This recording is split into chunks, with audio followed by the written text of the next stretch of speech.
Good morning, everybody. It is 7 a.m. on Monday, October 30th.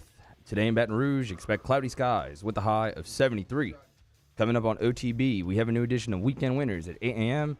and Hold the Mayo joins the show at 9:15.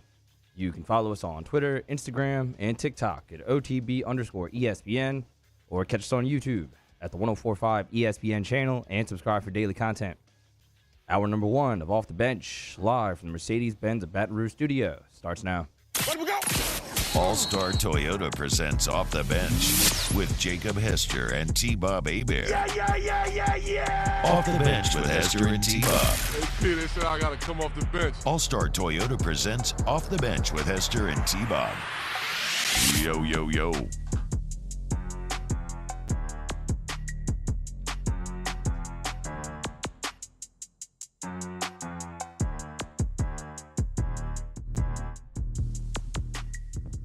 Yo, what's happening, yo? Welcome in, OTB. Another Monday here on Off the Bench, and what a Monday it is, as, well, pretty good. I mean, look, there's a lot of positive in the air now. First off, Halloween is officially here. Just a day away. Very excited about that. Who isn't? Festivities, fun, holidays. Cold weather is impending. It's LSU-Bama week, and your New Orleans sports are rolling. Boys, fact check. Who's currently tied for the lead in the NFC South? You gonna say the Saints? Yep. And who's currently tied for the lead in the NBA Western Conference? New Orleans Pelicans. Hell yeah, boys. And who's currently going to play this Saturday to take control of their own destiny in the SEC West? I'll probably say LSU. Okay, it's a pretty damn good October 30th, I'd say. So get it up, folks. Stop wilding around in self-pity, because it's Bama week, and it's time to bring the juice. So we're going to open our opening salvo, brought to you by Skull Axe Throwing. Open up this Wednesday, grand opening. Can't wait. Going to be a ton of fun. Come out, free beer, free food, free axes. Skull. It's off the lead right by Mike Anderson's. Come on by. Look, whether it's an office party, girls' night, boys' night, whatever, Skull is there for you. Yeah, man, I don't know. The vibes coming out of this weekend sports-wise, feeling pretty damn fantastic. It's the thing that I love about sports, what a difference a weekend can make. You're miserable one weekend, everything sucks, you suck, and then the next thing you know, you are so back that nobody can say a negative thing to get you down. I think everyone's teams in here won this weekend. I mean, Pelicans, Yeah. Saints, Cowboys, Chargers, Everton. I mean, everybody. That's true. That's true. That's a Vibes good point. got to be high. I didn't even think about that. Yeah. I don't know that we've had a weekend Cowboys, like and that. the Cowboys and Chargers both winning in dominant fashion as well. Justin Herbert and Austin Eckler finally looking healthy again.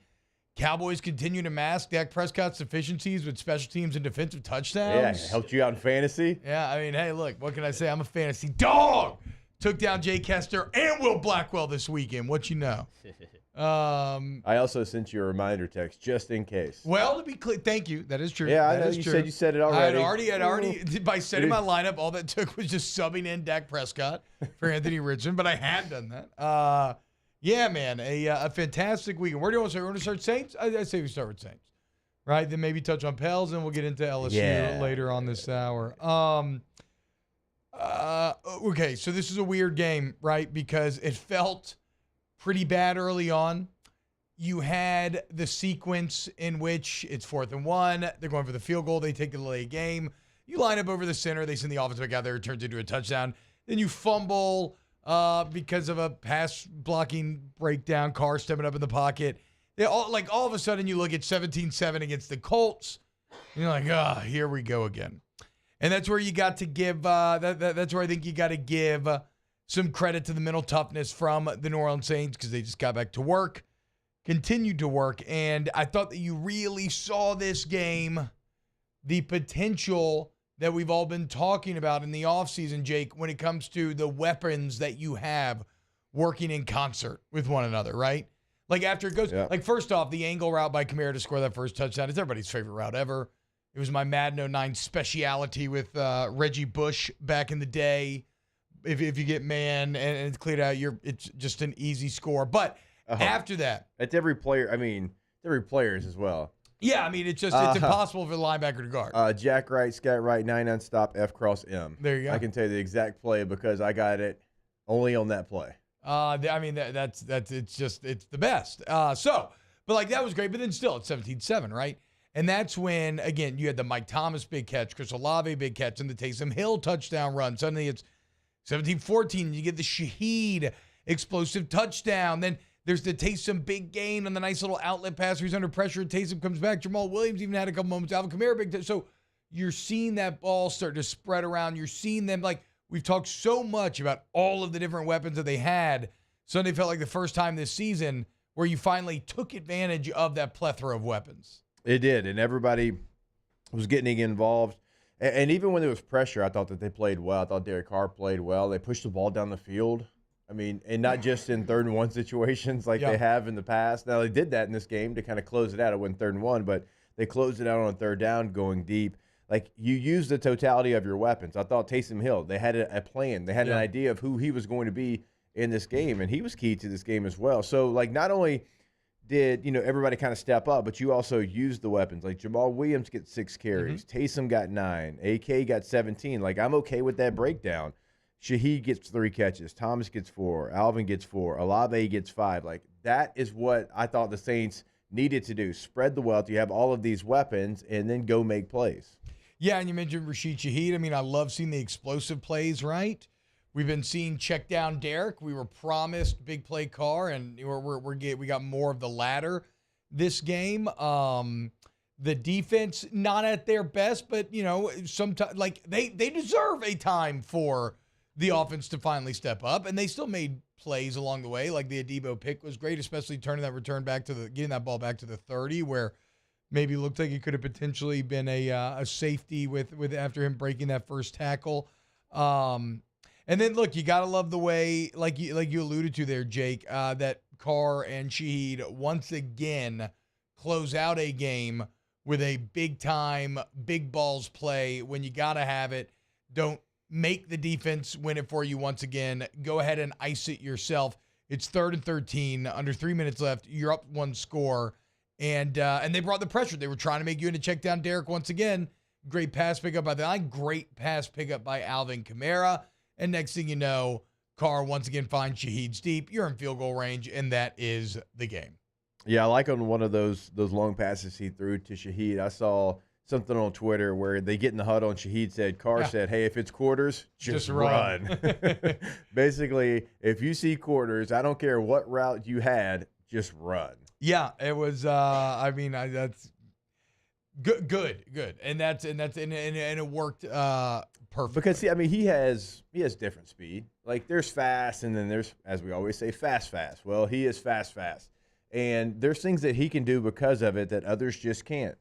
I know Mark Sanchez on the broadcast will look, why would you ever go inside here? It's because he was setting up the defender, and he knows that nobody on this field is as fast as me. So I can go inside even on a go route because I can stem back outside, and he can't catch me. So those are things that Rashid Shaheed can do that really nobody else can because of the speed that he has. Like, you can break tendency. Because typically if you run a go, what are you going to do? Well, you're going to try to push forward, then you're going to go outside. You're going to try to, continue to have that fade. But when he knows that he can go any way that he wants to and end up back on top, well, that's an advantage for him. That's what he did in that last one. Did you catch the stat on the broadcast about average speed yesterday? Well, God, there are 16. 2 players. Yeah, there's 2 players in the NFL that average over 15 miles an hour, and it's Tyreek Hill and Rashid Shaheed. So, like, in case you needed, if you are the company you keep, in case you needed any greater example of what Jake is talking about there with fast, you're talking about almost cheetah level speeds there with the average of 16. So it was just a fantastic game, man. It didn't always feel fantastic. I think I had some negative tweets at the beginning of the game, certainly.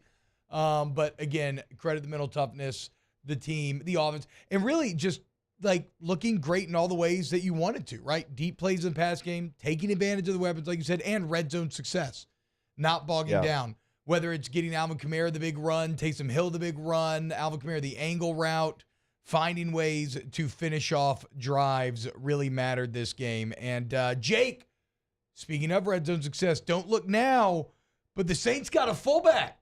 Yeah, they got a big one. They got a fullback, They got dude. a big one. Football's a funny game. Think about it. Jake started as nose guard in his football career and then ended up as a fullback.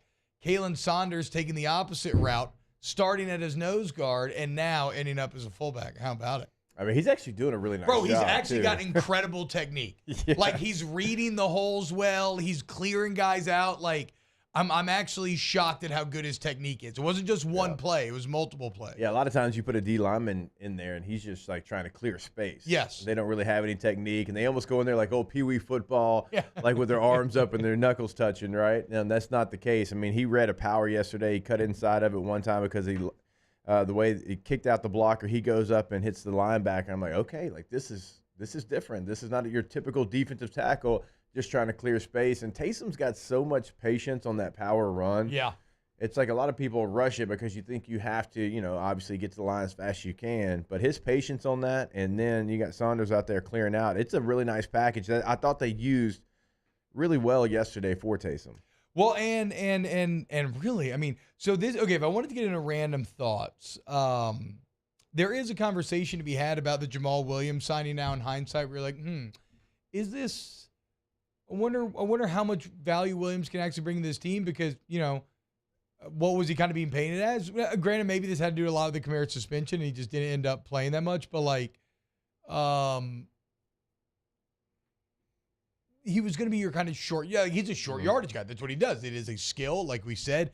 He's incredible getting short yardage. But when I see a package with Taysom Hill, a jumbo O-line, and Kalen Saunders, like, I don't know what else I want on the field in short yardage because it's so incredibly hard to stop. You got so much size. You got an extra blocker. And look, Jamal Williams had his moments this game for sure. Yeah, So that was great to see. 5 for 30. Yeah, it was great also, to see. I thought it was great in pass protection as well. Yeah, and all I mean is like it's just maybe I just have to adjust my own vision for what I thought it was going to be at the beginning because the Taysom Hill short yardage package is just so damn effective right now. And especially with the emergence of a guy like Saunders, it becomes even more powerful and overwhelming feeling. Well, I mean, it gives you so many different options when Taysom's in there. I mean, how many times can you truly have a short yardage back that can make any throw? And you might roll your eyes, make any throw. Yeah, come on, let's don't be dumb. I mean, he might not make it for sure. consistently enough to be a starting quarterback in the NFL. He can make every throw. And, I mean, it gives you something that nobody else in the league has. And Gus Bradley, the Colts defensive coordinator, said that. He's like trying to prepare for Taysom. What's the comp? He said there's not one. There's not a guy that can do all the things that he does back there to make you prepare for them. Now, the Saints always kind of get into trouble of when to use it, how much to use it, and all that. But when they use it right, it is a very effective weapon. And the last thought I had of the game, Yayo Odangbo, got to be a top 5 name in the entire NFL. I was thinking about this. Both of his names sounds like an exclamation of surprise. Like, yeah, yo, oh, dang, Bo. Like, both his first and last name sound like you saw something that was kind of impressive, but just two completely different people, right? A country guy and maybe a more like city guy. Hey, yo, oh, dang, Bo. Dang, look at that, man. And that's my final thoughts. Mario, use that on the Saints broadcast game. next time. I will. I'm going to now. Well, I mean, look, at the time, it wasn't a laughing matter when he came up with the turnover. But all's well and, all's fair in love and football. I thought, when you win. speaking of the Saints defense, I know they gave up some points and some yards, but I thought Paulson Adebo probably had his best game of the year. I think Alontae Taylor got challenged a couple times, and Alontae Taylor's an interesting player because there's flashes of really, really good, and then there's like, what are you doing? But like I think it's more the flashes of the good side of Alontae Taylor, and you feel like he's really close to just turning himself over to being that good player. Another thing actually that I do want to mention, something that struck me this weekend, and it's both with Zion Williamson and Demario Davis, right? Both of these guys are obvious known quantities. but they are both special in ways that every time I watch them, I'm always shocked. And again, with Davis, it's just his speed. To be chasing guys down, to have the closing speed that he has at his age on an NFL film will never not boggle my mind. And with Zion, it just continues to be the touch around the rim. Like, we see it all the time, so eventually you just have to accept that it is what it is. But with those two guys, I just can't. It always blows my mind. So, yeah, again, not a dominant day from the defense, but shout out to Mario Davis nonetheless, making some big plays, including chasing down Gardner Minshew early on and kind of putting him on the back heel by making him fight through that injury. Not that you don't want to ever set out to hurt a guy, right? But it was a big play, holds them to a field goal when they're on the 1 yard line. A big moment in that game. Otherwise, you could have been looking at 21-7. And again, you made Minshew fight through some things. And it's also nice to see Brian Brzee be a first-round defensive lineman and play well for the Saints. Yeah. That's all you got to say. You could say just first-round lineman. Yeah. Unfortunately. Certainly defensive, linemen in the history of the Saints, but, this year, because you don't want to bring it up sometimes, but as well as the offense played, those passing grades. Are they really bad? Because I felt like it was a little better Well, yesterday. you know what? Ryan Ramczyk looked like Ryan Ramczyk yesterday, and I thought Pete actually had a nice game, but Garcia and Ruiz just the guard Ruiz play. continues to struggle. Guard play is just poor. So it's but that's where it's like, if you want to go full, just like silver lining, it's like Ruiz got dominated that one play, but then Hill comes back to the ball and Carr finds a way to flip it out to him, ends up turning like a 12-yard gain. So I don't know, maybe they're learning how to deal with it better than just throw it short to Alvin Kamara. I think the guard play is so poor that it's actually hindering Eric McCoy from playing to his capability. Yeah, that would make sense. It almost feels like he has no help, and he's sometimes trying to do too much because he knows how bad it is on both sides of him.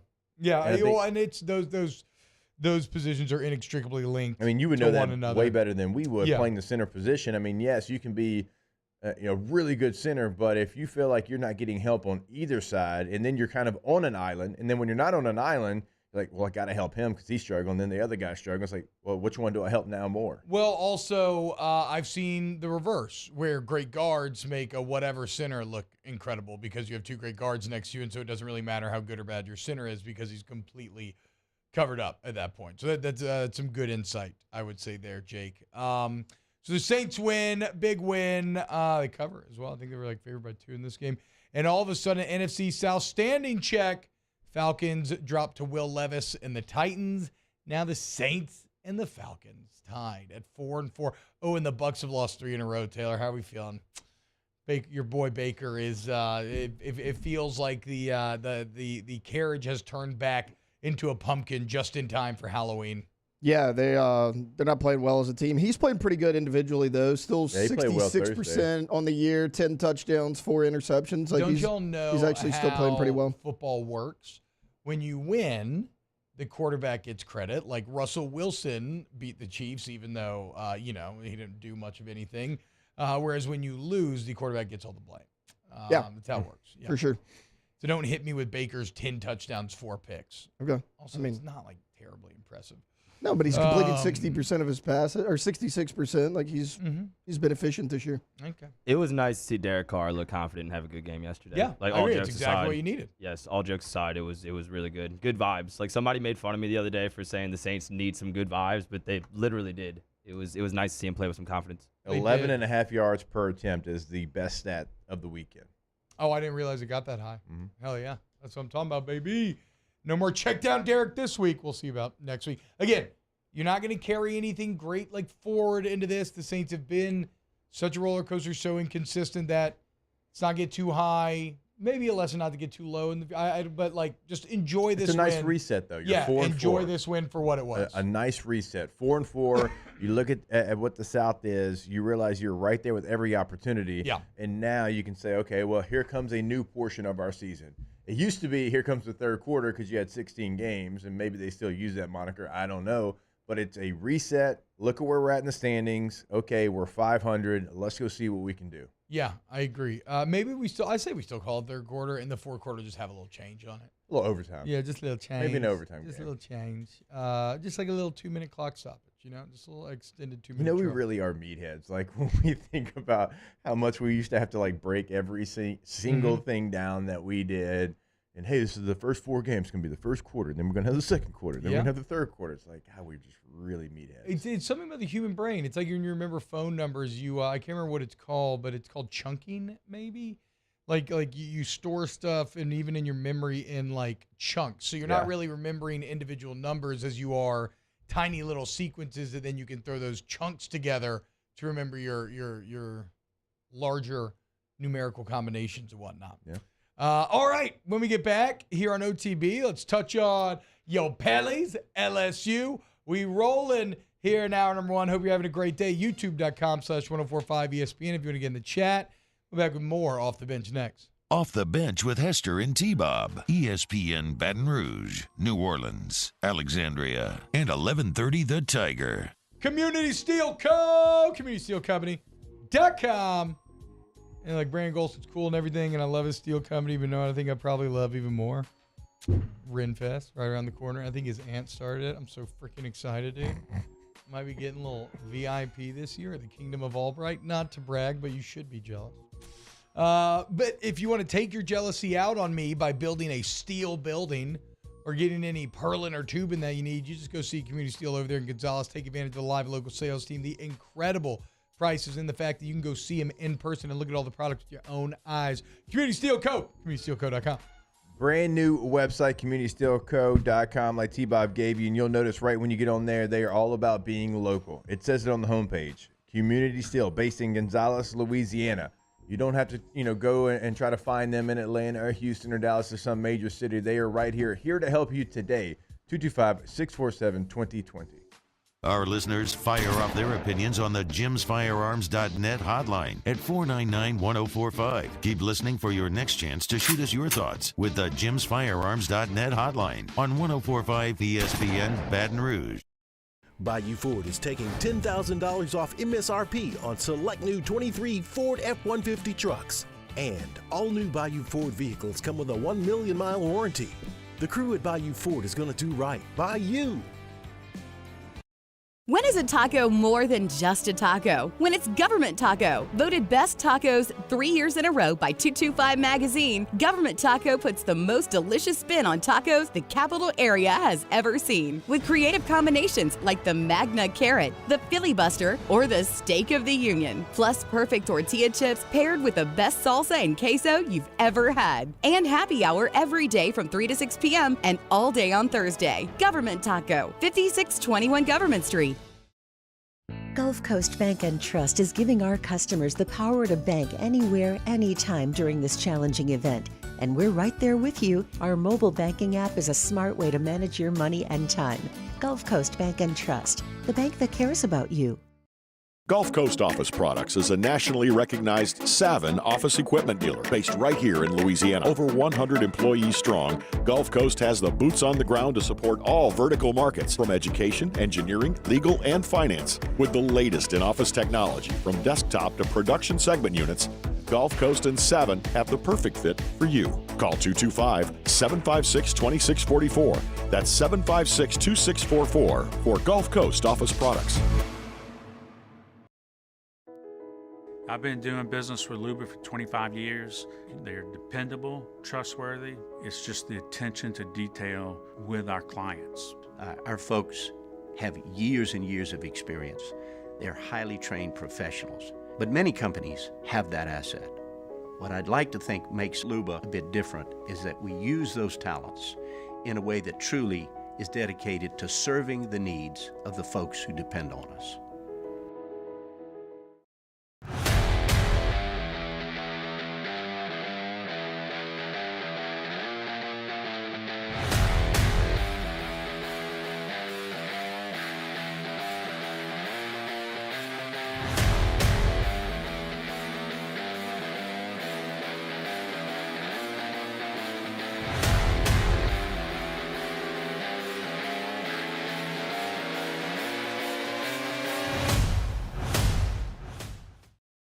Dylan Cruz here to tell you about Six Rings Baseball and Softball Camp. If you live on the North Shore and play ball, go to Six Rings Camps with former LSU assistant coach Dan Canaveri. His knowledge is second to none, and your child will improve and have fun doing it. Camps were held at Coquille Park and Six Rings Academy in Covington with 4 sessions over the summer. Full day and morning only sessions are available from ages 7 to 13. Go to sixringsbaseball.com or Monday edition of the Hunt Palmer Show. Hunt Palmer back in the host chair. He'll recap the college football season that was, start his Alabama LSU preview, and then, of course, recap the New Orleans Saints. So hear all that here on 104.5 ESPN Baton Rouge. Dum-de-dum-dum, trick or treat.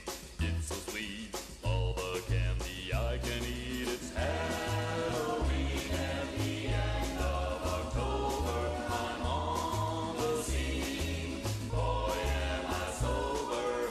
I met this girl, but she was beautiful sight. All-Star Toyota presents Off the Bench with Hester and T-Bob. ESPN Baton Rouge, New Orleans, Alexandria, and 1130 The Tiger.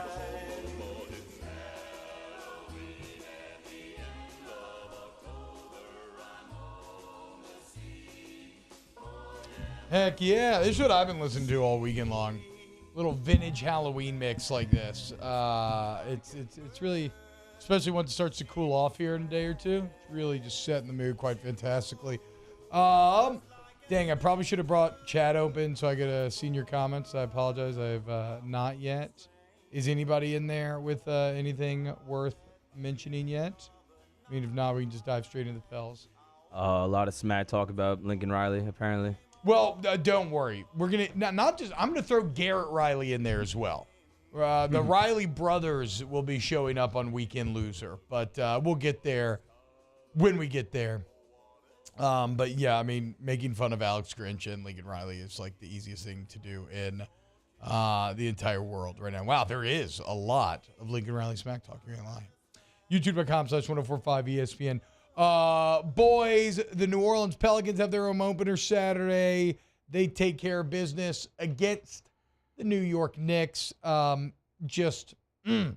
Same way the Saints are showing you everything, or showed you everything that you wanted on Sunday through 2 games. Your New Orleans Pelicans have done just that. Zion Williamson, man, it's again, you finally get to watch him play again, and you just immediately remember why you fell in love with him in the first place, why you were so excited about him in the first place. He's a cheat code. The explosion, the finish, the touch around the rim. I mean, in the third quarter, that one that he threw about 15 feet in the air and it kisses high off the glass and drops in, and that's at a time when the Knicks are making that run. And that's one thing that I loved about that game was you're winning big all game. Third quarter, Knicks started to make a run. Suddenly they're in like 7-6, and that's like the classic, like, oh, here we go again, Pelicans. And when Zion steps up the big 3-point play and that high kiss off the glass. You have Brandon Ingram with a couple of great plays to end the third. And then Jonas comes out and just shuts the door at the beginning of the fourth. So they, too, having some mental toughness displayed. But again, Zion, man, sunning Julius Randle. Watching Julius Randle sag like 15 feet back from Zion and still not be able to contain or stop the explosion and the run-up. It's just, he's unstoppable, man. And it's fantastic to watch. Mario, I want to ask you about some of the rotation in this game, because I did not have Matt Ryan playing 26 minutes and Larry Nance only played 16. You only had Kyrie Lewis play 10. Hawkins played 18.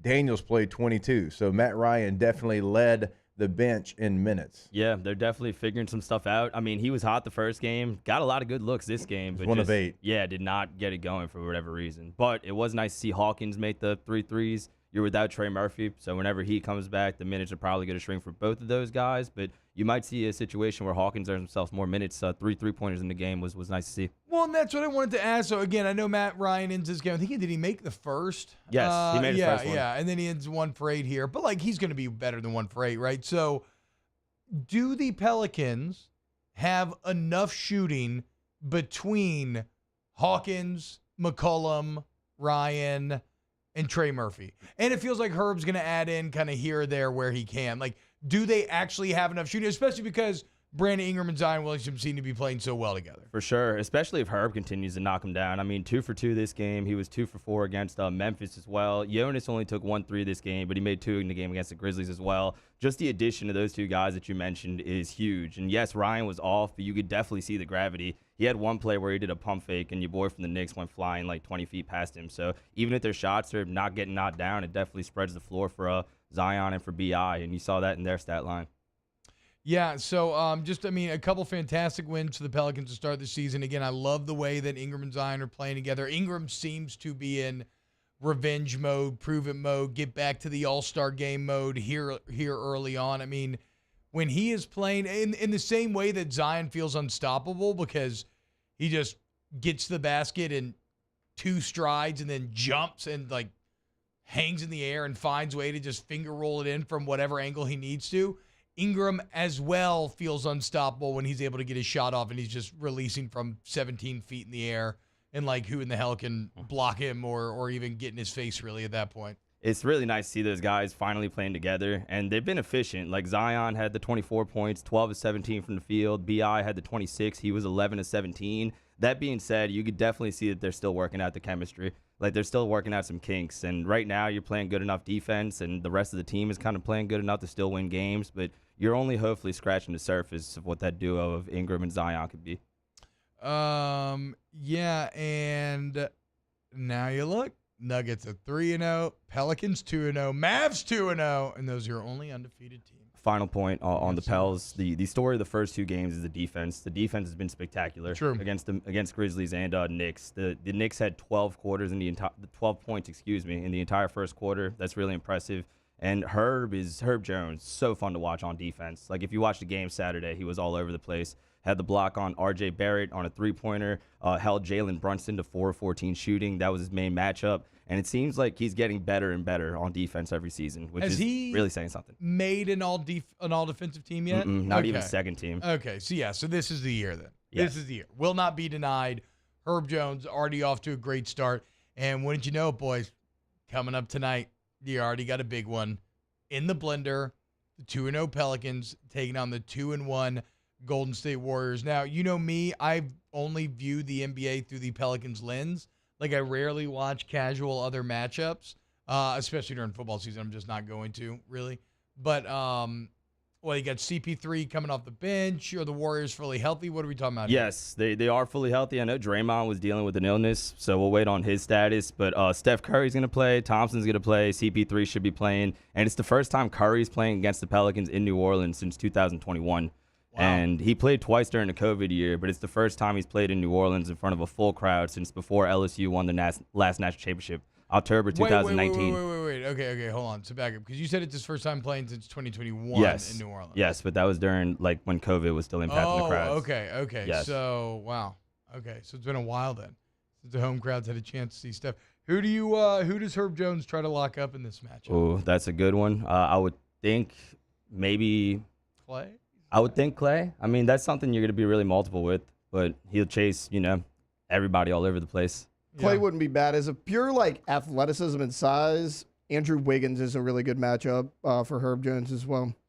Either way, just fantastic sports weekend for the city of New Orleans. And I thought the crowd looked pretty good on Saturday. It was all right. As well, from what I saw. You were there. How was it? What were the vibes like? I was you were there. Dressed up as Robin and Starfire, looking good. It was really good vibes. I'm not going to lie to you and say, it was, lit. It was maybe, 85% full. Still had some patches. 85's not bad for a Pels home opener, bro. We've seen Pels home openers about 45 in the past. It was definitely still a little sleepy. I'll be honest with you guys. The crowd was full. People were there. A lot of people was dressed up, including myself. But definitely still kind of getting in a rhythm there as far as the atmosphere. The one thing they need to figure out is, and this sounds really, really dumb. And actually, this isn't just Pelicans. It's a million NBA places. But the beginning of the third quarter crowds are just always awful because it takes an hour to get through the bathroom and concessions at halftime. Shout out to the Heat. It's empty. Yeah. Well, no, it is. Every Pelicans game, it is empty as well at the beginning of the third. And it feels like the other team always goes on a run during that time. And then it slowly fills back up halfway through the third. Yeah, that's always just kind of been a thing. That could be something you might want to look at. But, it doesn't matter. I think that's more of an NBA thing than the Pelicans. For sure. Them bathroom lines, man, they're no joke. I know. Either way, hell yeah. Great weekend for the boys. Looking like they're figuring out getting together. All right, coming up next, LSU, Bama. It's that time. Let's start to break it down here on Off the Bench. Off the Bench with Hester and T-Bob. All-Star Toyota Baton Rouge. All-Star Toyota of BatonRouge.com is the website. All-Star Toyota of Baton Rouge. Your next vehicle is right there off of Airline Highway. Or if it's not, they can custom order for you. Or if you want, you can go on allstartoyotabatonrouge.com and you can use All-Star Toyota Express, where you actually custom order it yourself right there on the site. So you want a brand new Sequoia, Sienna, Tundra, and a big old truck, you want All-Star Toyota Baton Rouge. Remember, the time to resell or trade in your vehicle. Very great value right now. You turn right back around and you get the vehicle that you and your family need. All-Star Toyota of Baton Rouge. Go to the website. With the holidays coming up, go ahead and reserve that rental today. Right, you can go ahead and do it for Thanksgiving, for Christmas, or any other trip that you might have coming up. Maybe you got a Thanksgiving trip that starts the week before Thanksgiving. You can go ahead and you can get that vehicle reserved now. And remember, everything is available, full fleet, All-Star Toyota of BatonRouge.com. In times of need, get a full list of phone numbers, websites, and other important emergency information on the Demco Stormwatch page at 1045ESPN.com. Life in Louisiana is like a run-on sentence. A poem that doesn't rhyme. Life is here, now. For life's moments, big and small, always there. The right card, the right care. It was a humid day, barefoot children play, looking for that summer shade. Time just slips away.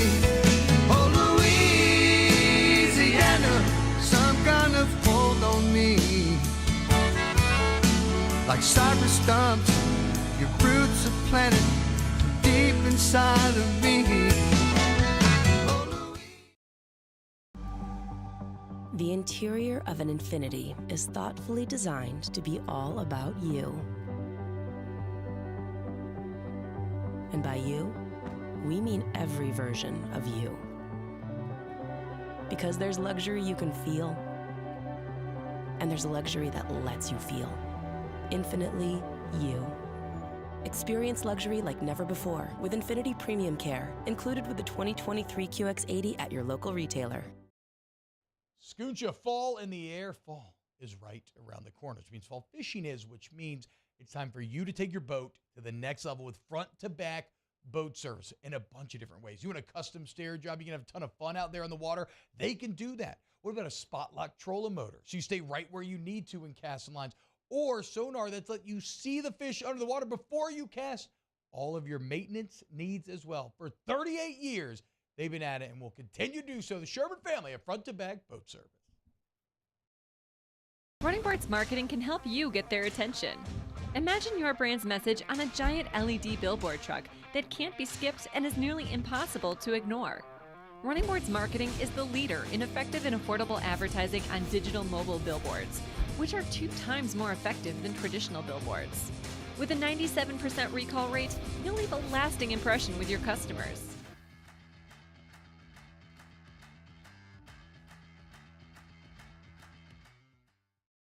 Electricity is all around us, and our families depend on it. Every day is sparked by the power of a cold drink or a warm meal, a movie night, and a comforting light at the end of a dark hallway. From sunrise to sunset, playtime to bedtime, our team is ready to take care of your electrical needs, even in the case of Monday edition of Live at Lunch from Finbomb, Sushi Burrito, Poke Ramen at Burbank and Lee. Recapping all the college and NFL action and previewing, yes indeed, it's LSU-Bama week. That's 10 a.m. to 1 p.m. Monday from Finbomb on 104.5 ESPN Baton Rouge. Very superstitious. Writings on the wall. Very superstitious. Let us about to fall.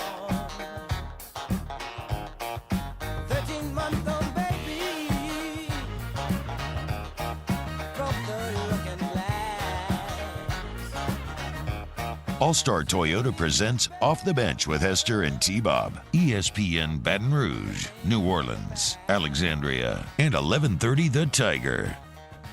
Yo, what's happening, y'all? Welcome back, OTB. Nookie, did last week's suspensions go on y'all's permanent record? Hell yeah. I'm a bad man, son. Don't look up my rap sheet. Might be a little intimidated. I would get into the salty spittoon, 0 questions asked, okay? That's all you need to know. Did I do that correct, Mari? Is that the right reference? Yes. Okay, I thought so. Good job. Yeah. Well done. Yeah. You know what that was, Jay? No idea. Little SpongeBob, baby. I mean, I figured That's the first SpongeBob movie, right? because Mario liked not? it that it was SpongeBob. I think it is the first SpongeBob movie. I think you're wrong there. yeah, no, I'm confusing it with the club he tries to get into. Yeah. You're right. It is, yeah, because they want to go to the ice cream place instead or whatever, yeah. We didn't Yeah, have for sure. juniors. Bama Gump says, my favorite week, Bama Hate Week. Hell yeah. And again, I love the positive vibes being set going in to Bama week because, like I said, boys, just to open the show, this is what it all comes down to. The weather's about to turn. What's it about to be, like a high of 50 on Wednesday? Let's go. That's holding through the weekend. It's going to be November. Winter champions forged during turkey season. Everything you did up to now is just setting to the table, okay? This is where you're either going to make that feast that everybody's going to love so much or you're going to ruin it by creating a dry-ass turkey, okay? This is when champions are made. This is what separates, the immortals from the pleasant memories. And what's so fascinating about this game, Jake, is it takes on such great importance, both symbolically and functionally. When you look at like your goals for what you actually want to win this season, that there has never been a greater get out of jail free card or golden ticket game than what this Bama game represents. Like, think about Brian Kelly right now. A few weeks ago, everybody's questioning a lot of things, right? People are questioning recruiting. They're questioning the fact, why do you start season so slow? Why do you appear to really misjudge your team during camp so badly? Why is the cornerback position currently a disaster on par with that time in the Miles era where you didn't recruit an inside linebacker for 3 years and you just had nobody? Why is all that was all the talk a couple of weeks ago. Now that's starting to quiet down, right? But it's still simmering underneath the surface. You want to make everybody forget about all of this? You go beat Alabama on Saturday and none of it matters, right? I mean, Alabama's up to number 8 in the AP poll. You beat Alabama, would be the second year in a row. BK would be 2-0. That'd be 3 of 5 for LSU. You'd be in the driver's seat to win the West, and you would have another top 10 AP win on your resume. Again, this single 60-minute escapade is the ticket to curing everything and getting 100% approval rate amongst your constituents. You can certainly do that. It is a game in a series in which for a long time you did not have any success, 0 for 8 straight years, right? And so this is a game last year that kind of changed maybe the feeling about LSU season. And remember, you were in the same spot last year. Mm-hmm. You lose to Florida State. You actually get housed by Tennessee in your own building. This year, obviously, the Ole Miss game was on the road and it was a very close game, but you're in the same spot. You lose to Florida State, you lose one SEC game, and now you have this opportunity. This opportunity last year led to you going to Atlanta.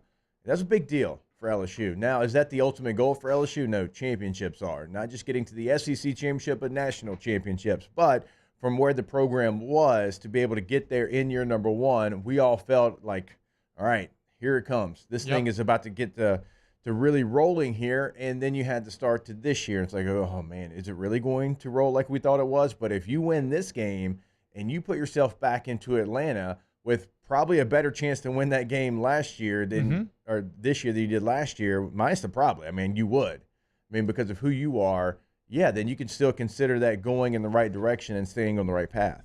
Yeah, it's again, I mean, It's one of those magical games, and we've talked about the emotion that college football, especially because that's mainly what we are here, is a college football show in a college football town, and so we understand the emotion that these games can bring out in you, and so really I've talked a lot about how this year I feel more than ever that I've realized how much I enjoy the anxiety, right?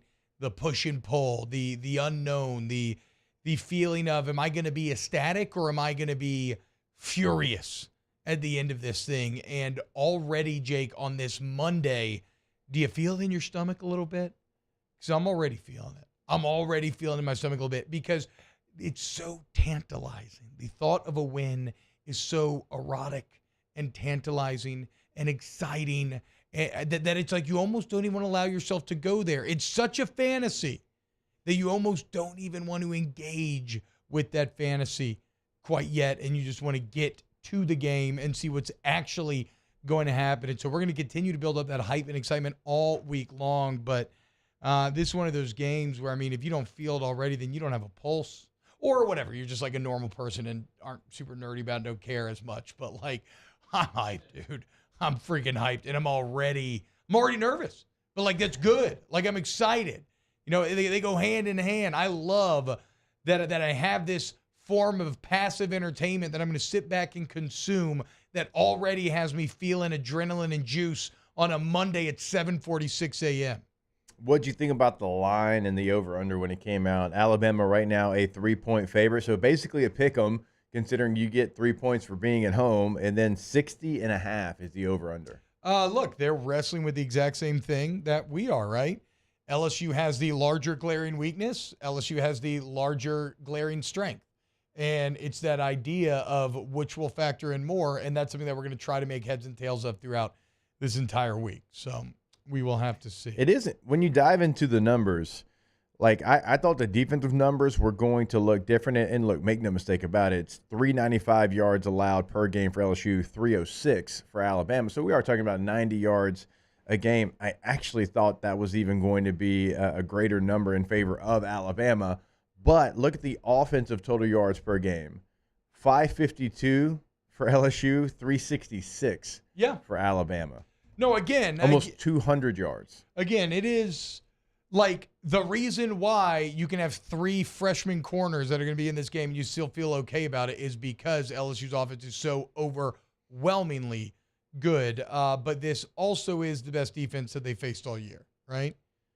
And they've grown a lot. Florida State's pretty salty. But Florida State's pretty good. I agree. I do think Alabama's, in my opinion, a little better. But you've grown since Florida State, and that's when you see how much have you grown.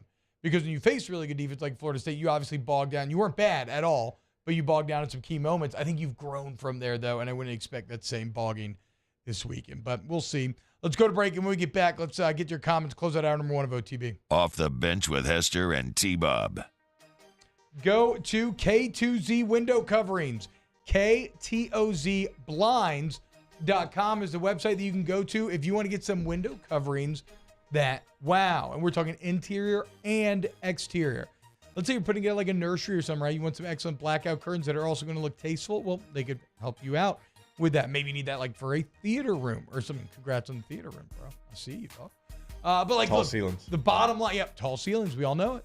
But the bottom line, you got tall ceilings. Maybe you need some custom blinds or something because they're so. Look, it's all there for you at K to Z. Take advantage of Brandon Barton's 25 years of experience. K2Z window cover. Yeah, it's interior, like T-Bob's mentioning, exterior as well. They're going to come in and know exactly what you need for your space, right? Depending on what your space is, like you might need something different for the sun. Maybe you need something for bugs outside, but they're going to know exactly what you need, different options as well. K2ZBlinds.com, K2ZBlinds.com. Our listeners fire off their opinions on the jimsfirearms.net hotline at 499-1045. Keep listening for your next chance to shoot us your thoughts with the jimsfirearms.net hotline on 1045 ESPN Baton Rouge.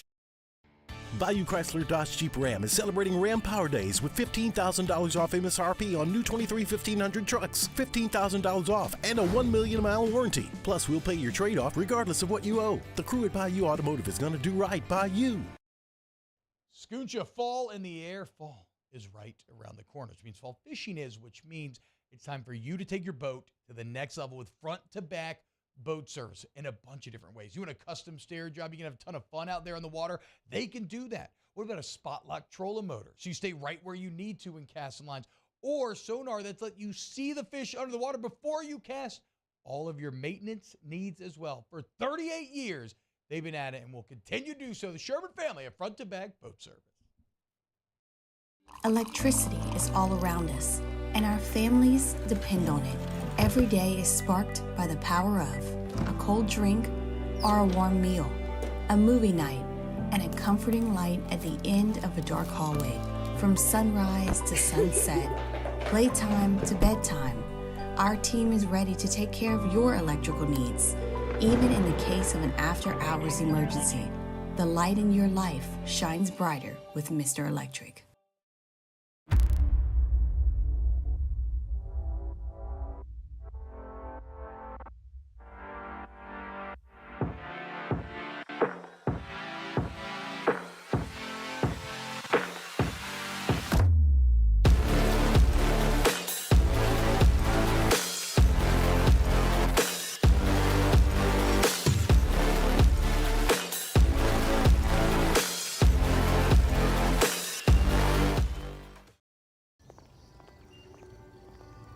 Would a couple that just came from a couples massage have any use for the massage seats of the Infiniti QX60? Yes, it appears they would. With driver and passenger massage seats, mute all your notifications and feel infinitely you.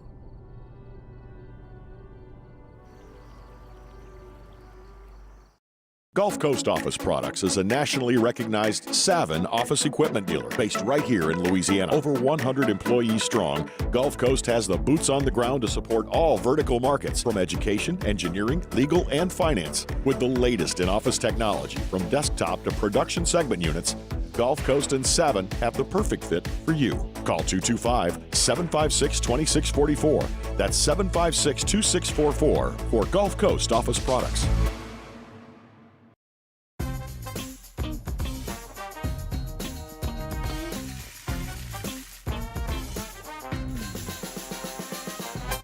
Monday edition of the Hunt Palmer Show. Hunt Palmer back in the host chair. He'll recap the college football season that was, start his Alabama LSU preview, and then, of course, recap the New Orleans Saints. So hear all that here on 104.5 ESPN Baton Rouge.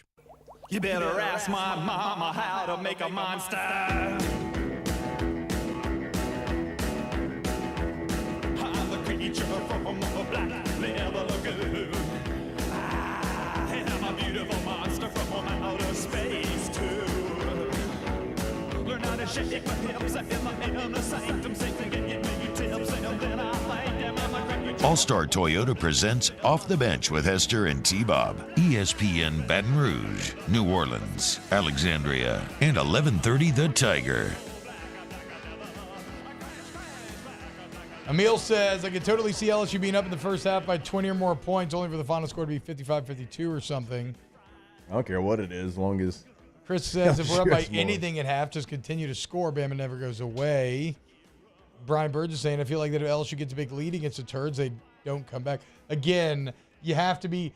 Nick Saban has done his best Halloween killer impression this season as... now 3 games in a row. Is it 3 in a row, or is there a buffer game somewhere in there that I'm missing? It feels like 3 games in a row. Alabama's gotten down by larger leads at half every time. Were they down only against to come back Arkansas? and win. No, sorry. The Arkansas game It is was buffer game. No, close. they were up. No, they were up huge against Arkansas. They jumped out 24-6, and it was like, oh my God, they're going to roll. And then Arkansas came back and ended 24-16. They couldn't get A&M, they were finish down it at up. half, though, correct? Yes, bad. They were not bad. Sorry, they were down against Ole Miss 7-6. I think, what was it, 17-7 A&M? It was 17-10. 17-10, and then maybe 20-7 Tennessee. So again, larger, but then more dominant second half comebacks each time as well. So whatever. If you get up in that first half, it don't matter. The one thing I will say is obviously playing in Tuscaloosa is going to be very tough. It always is. Being at home is massive in college football. But in a weird quirk of this series, LSU actually wins way more often in T-Town than they do Baton Rouge. So it's not maybe as damning as it would feel at other times. Or other venues. I'm just thinking about the last time LSU was there and how that team was supposed to just get run off the field in the first quarter. Yeah. And, man, they fought like hell. It was a frisky game. In that game. And then TDP breaks one, you're like, man, if he scores, this thing might be over, and they catch up to him, and you have to settle for a field goal there. And then, I mean, you have a pass in the end zone, you catch it, you win. And that, let's call it like it is. It's a bad LSU team. Yeah, it was. Right? It was a good Alabama team, of course. And it's just something about when LSU goes there, it's one of your best efforts. Pegan says, I just don't believe Bama offense and keep up in a shootout. I would agree, but that is the big question, right? That's can you get it to shootout status? Because if you can, that's when you have the advantage. If it's a more defensive game, that's when you're going to be in trouble. Off the bench, hour 2, weekend winners coming up next. Off the bench with Hester and T-Bob. Go to Rejuve Me Medical, restore me, refuel me, rejuve me. You want to feel bigger, better, faster, stronger, just younger, really, in general. And again, it's male or female. Rivers was talking about going and doing the process this last week, getting her labs drawn, having that consultation. My wife has done the same thing as well. And what you get is not only, Jake, just like general health checkup, right? Like they've caught major issues before in this and helped to literally save lives. It's not an exaggeration. But also then you are getting a custom-made plan for you to get you to feel younger and better. Figure out exactly what's going on in your body. Rejuve Me Medical. You can't get the custom plan, though, if you don't go in, if you don't take advantage of that consultation we tell you about. And everybody that we've had here that's done that, they tell you how quick and easy it is. I mean, you're in, you're out. They help you get on that path and on that plan at RejuveMeMedical.com. Life in Louisiana is a song. A symphony of sound, colors, and movement. Life is here, now. For life's moments, big and small, always there. The right card, the right care. There it is, the extra mile, on the border of expected and extraordinary, for those willing to go further. Like vans customized for work or play, with safety and tech to keep you connected. Supported by a 5-star sales, service, and finance team, and backed by the 1-star you know. So go the extra mile. It's never crowded, because so few have what it takes to go there. Mercedes-Benz Vans. The Windsor Senior Living Community in Mandeville, Louisiana is a beautiful, vibrant apartment community geared towards seniors. They are nestled right in the heart of Mandeville, where seniors live a more carefree lifestyle in spacious apartments with the peace of mind that comes from having a little extra help. Call the Windsor at 985-624-8040 to schedule a lunch and tour. Come see how the Windsor can be your passport to peace of mind. I've been doing business with Luba for 25 years. They're dependable, trustworthy. It's just the attention to detail with our clients. Our folks have years and years of experience. They're highly trained professionals. But many companies have that asset. What I'd like to think makes Luba a bit different is that we use those talents in a way that truly is dedicated to serving the needs of the folks who depend on us.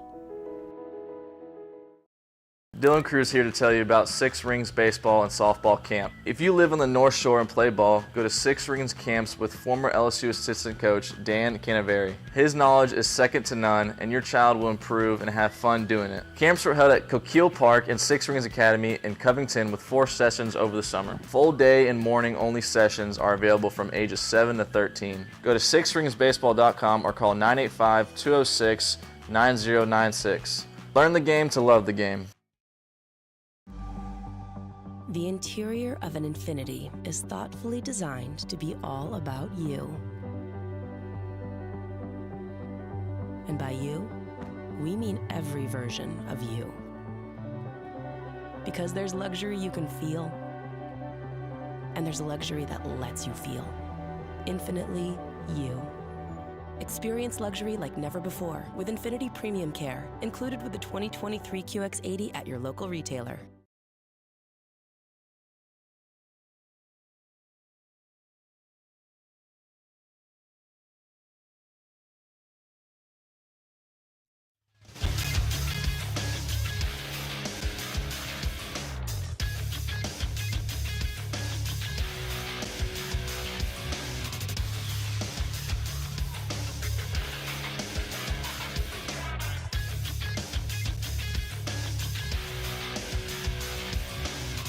Good morning, everybody. It is 8 a.m. on Monday, October 30th. Today in Baton Rouge, expect clear skies with the high of 73. Cloudy skies, my bad.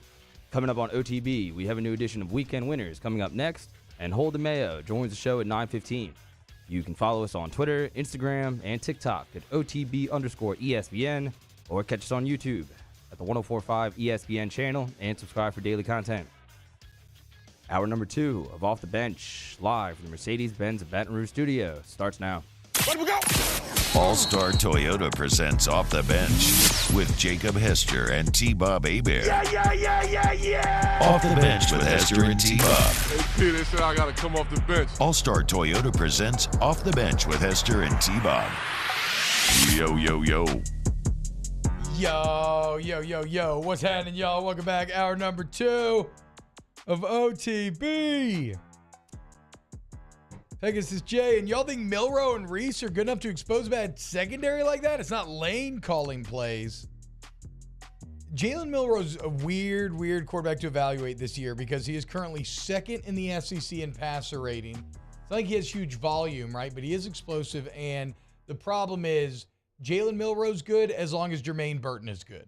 And Jermaine Burton should, in theory, be able to have success against the secondary, but we'll see. We will see. We'll continue to break it down all week long. If you missed hour 1, go check it out. We did a deep dive on the Saints in the first segment. Pels in the second segment, Mario. I mean, come on, dude. Hell yeah. Things are looking up, huh? Undefeated. Looking up. Undefeated 2-0, taking on the Warriors tonight. And right now, it is hour 2, which means we will step out of our local coverage and into some weekend winners. That's how winning is done. That's right! We can't have anyone freak out there, okay? We've got to keep our composure. We've got too far. I'm by winning. I win here and I win there. Now what? Are you doing what it takes to win a championship? Wow, winning. Well, then I guess there's only one thing left to do. What's that? Win the whole thing. Nookie says, how much do Jaden's Heisman hopes suffer after not throwing a touchdown this weekend? That's actually a pretty funny joke. Also, people continue to talk about needing to get to Milroe. Get it like Shoebang. We need to sack him 2 to 3 times per half. We'll talk about it. Again, he's been sacked a ton, and it's been kind of irrelevant. I'm not saying, like, of course, pressure's better than no pressure, but we can get to if that's really like a true key as the week goes on. Let's dive into Weekend Winners. Weekend Winners, this is one that a lot of locals do care about. Joe Burrow and the Bengals are back. Bengals start 0-2. Burrow hurt. It felt like, man, are they going to let this season get away from him? And yesterday, Joe Burrow and the Bengals beat the Niners. Burrow has the Houdini moments. At one point, he has 19 straight completions. And don't look now, Brock Purdy coming back to earthy a little bit. No picks in the first 5 games, now 5 in the last 3. You saw one elite quarterback on one side of the ball and a good quarterback on the other. Bengals roll. Shout out Joey B. Weekend winner, the Kansas Jayhawks. For the first time since 1997, Woo! They take down the Oklahoma Sooners. They do it in Lawrence. They rush the field. The goalposts end up in a lake somewhere on campus, and there was nothing fluky about it. They absolutely went in there, got it done with a backup quarterback, and Bean's a really good backup quarterback, but a backup quarterback nonetheless. Lance Leipold, Kansas Jayhawks, weekend winners. So I want to stay on this game for a second because I was already writing the Kansas obit, Jake. I was writing about how, man, New York Kansas fan just got to wonder what it would have been with Jalen Daniels. I mean, Bean is good and he's exciting, but just too many mistakes. Because think about it, Bean made the biggest possible mistakes you could have in that fourth quarter. And you know what he was given? An opportunity. And staring down a long field, needing to score, my man found a way to erase all of the bad that he had just suffered. That's mental toughness. He overcomes. He scores. Kansas wins. And my weekend loser goes to Brent Venables, man. Jake, college football is fascinating. Remember how we talked about the West Virginia Hail Mary the other day and how, like, my boy who's a WVU fan went from being like, Neil's all right, to immediately again, like, he sucks, I hate him, and I never want him to coach again. Well, like, Brent Venables a month ago is a made man. Now, 2 bad weeks in a row in which the defense has utterly failed at the biggest moment, right? You allow UCF to go all the way down and score and nearly tie you with a 2-point conversion. You allow Kansas to get the 4th down, everything they need to go all the way down and score and beat you. And all of a sudden, that defense that looked like it was fixed looks very broken once again. I mean, you're giving up chunk plays, big plays, breakdowns, and even with the picks, still giving up, what was the final score? 38? Was it 38-33? Yes. Somewhere around there. Right. So, like, the bottom line is, it's so funny how Brent Venables was basically like, he'd arrived, he was a made man, and now people are kind of side-eyeing, questioning, and saying, wait, is his defense actually good? Is it actually fixed? What a couple of weeks can do in college football, man. Yeah, crazy. This story is kind of crazy, too. I'm sure y'all heard about this. Now it has a conclusion. Former Spanish Football Federation President Luis Rubiales has been banned for all football-related activities for 3 years for his behavior after the Women's World Cup. If you remember, he kissed a player on the mouth after. He did some other stuff, too, like grabbed at his lower region.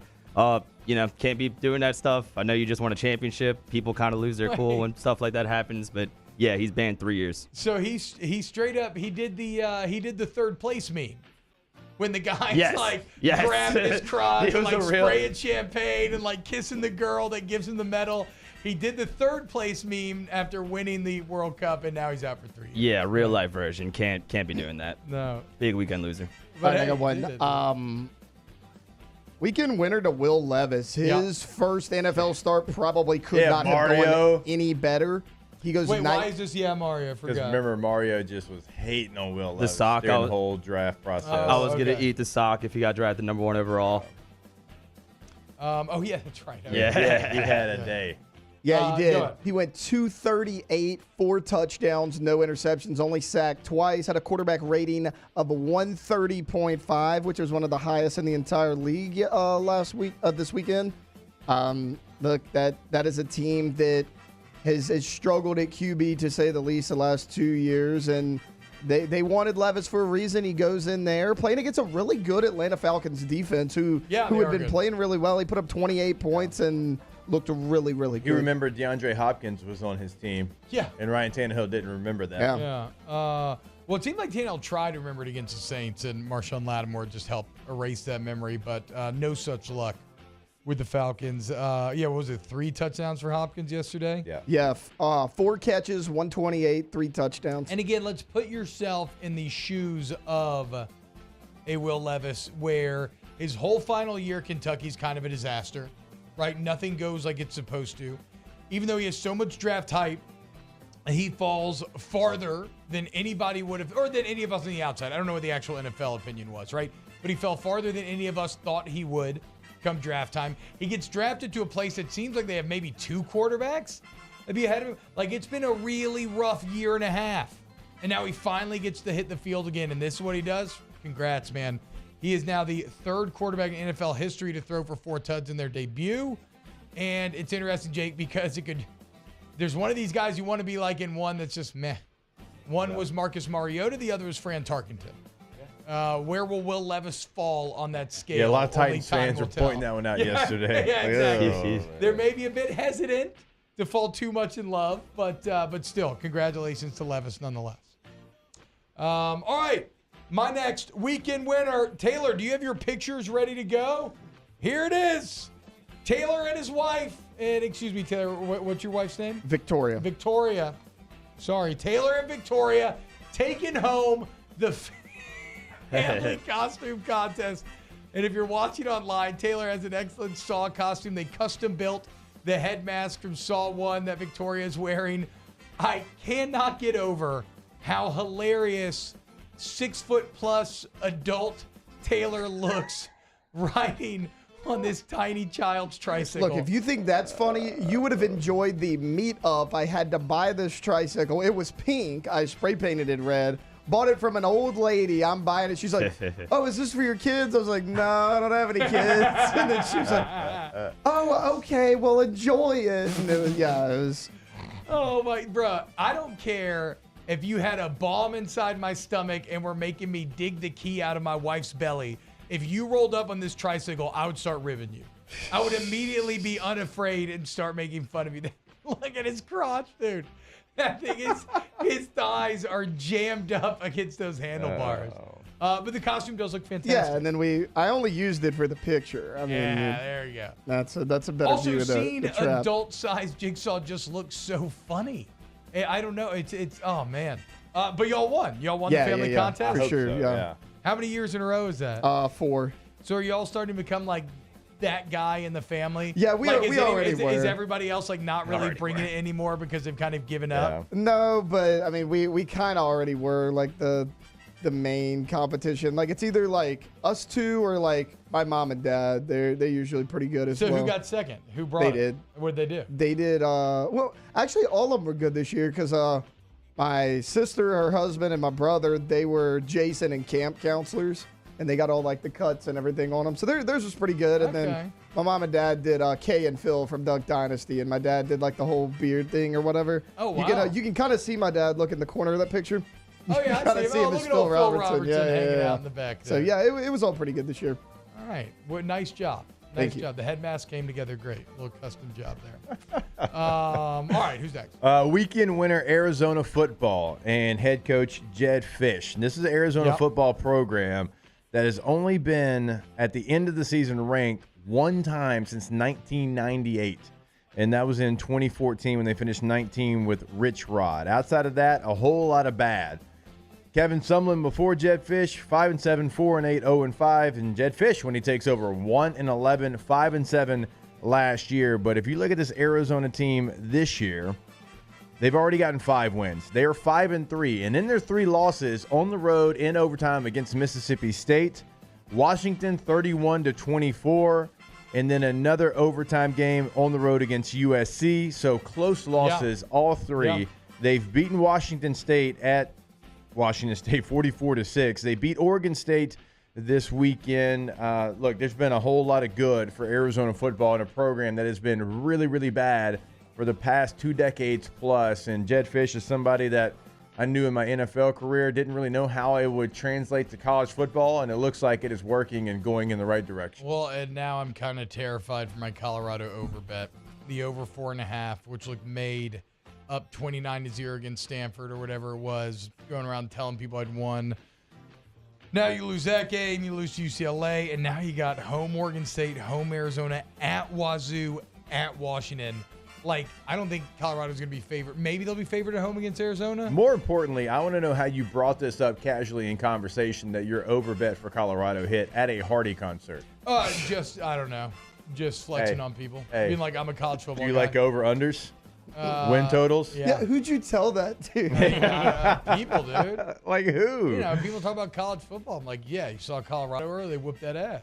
And then you told them about your in bet? The bank. I was like, hey, dude, I mean, I banked it. You know, I've tried to tell people. And now I might lose. So we'll see.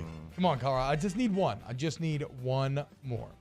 All right. I call this a weekend winner. If y'all can disagree, I welcome the discourse for sure. Oh, God. But CP3 is playing in the Smoothie King Center tonight and will not be called in the starting lineups for the first time in his career. Yeah. He came off the bench yesterday against the Rockets, a game that the Warriors won for the first time in his career. He had started 1,365 straight games. And wow. That to me makes me think it is insane, and it kind of goes to show kind of what the dynamic is. Golden State, like Chris Paul, is on that team specifically to get a ring. Yeah. If they do win a championship, he's not going to get as much credit, but I don't think he really cares about the perception. He just wants to get a championship ring. He probably has a lot more juice than like what was it like? Lakers team. Yeah, Dwight Howard. Remember Karl Malone and Gary Payton tried to join the Lakers? Yeah, that's what I'm saying. Yeah. Like CP3 still has a lot of value to bring. For sure. I mean, Karl Malone and Gary Payton played a lot on those and they went to the finals. Yeah, they were straight, but ring chasing, it's okay. Production is one thing, but just kind of his presence, I think it's almost like having another coach. So it's interesting for the Warriors, and like I said, I kind of respect it because if they do win the championship, not a lot of people are going to give him credit. I feel like, but he wants that ring. It's the one thing that's eluded him. He's done everything else in his career. Yeah, and so we will see what's going to happen there. Okay, my next weekend winner, Air Force, beat Colorado State 30-13. They're now up to 17th in the country. They're 8-0 for the first time since 1985. They've won 13 in a row, which is the 4th longest streak in the FBS, which got me thinking, who's longer? I mean, Georgia's at 20. No, Georgia's at 25 now. Yeah, Washington's at Okay, 15. Washington's got to be up there. Yeah, Washington's at Washington would be 15. one. Who in the world would be that other team? I don't know. Maybe we can figure it out. Not Ohio State. Lost to Michigan. Lost to TCU. No, it could be Michigan. Oof, I don't know. Taylor, what you got? Did I skip you? Did you have any more? You did. Yeah, I got one. This is a game that a lot of people went back and forth on, but weekend winners got to be the Oregon Ducks. I mean, I understand that they lost to Washington, but this team, like, that was almost a wake-up call for them because after that game, Oregon, they're looking as good as anybody in the country, right? I mean, that game was supposed to be back and forth. It was not at all. It was 35-6. It was never even close. Bo Nix continues to play well. Bucky Irving, really solid running back in college football this year.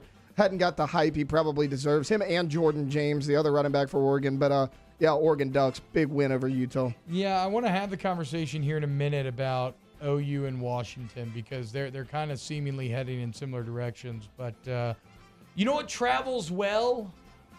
A good defense, a great running game, and having the most experienced quarterback in the literal history of NCAA football. And those are three elements that Oregon has. So Oregon as alive as ever. Weekend losers, Clemson and Dabo Swinney, and the Riley brothers, I would say.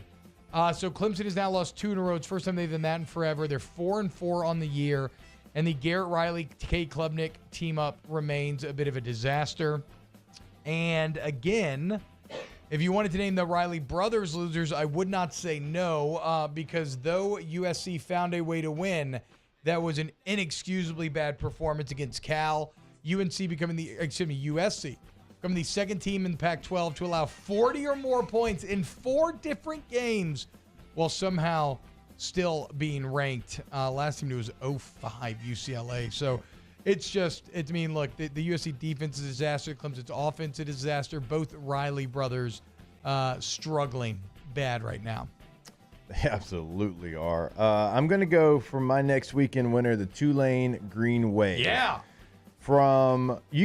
There's so many different times in their history and recent history that you can take this sample size and how many games they won. But I'll just take the totality of Bob Toledo's 5 years at Tulane. All 5 years, they won 15 games. They've won 19 in the last 2 years so far. 12 last year, they're 7-1 this year. Their only loss is a game in which they fought like hell against Ole Miss and were the better team for a long period of that game. So you can go from 07 to 12 where they win only 17 games in that entire span.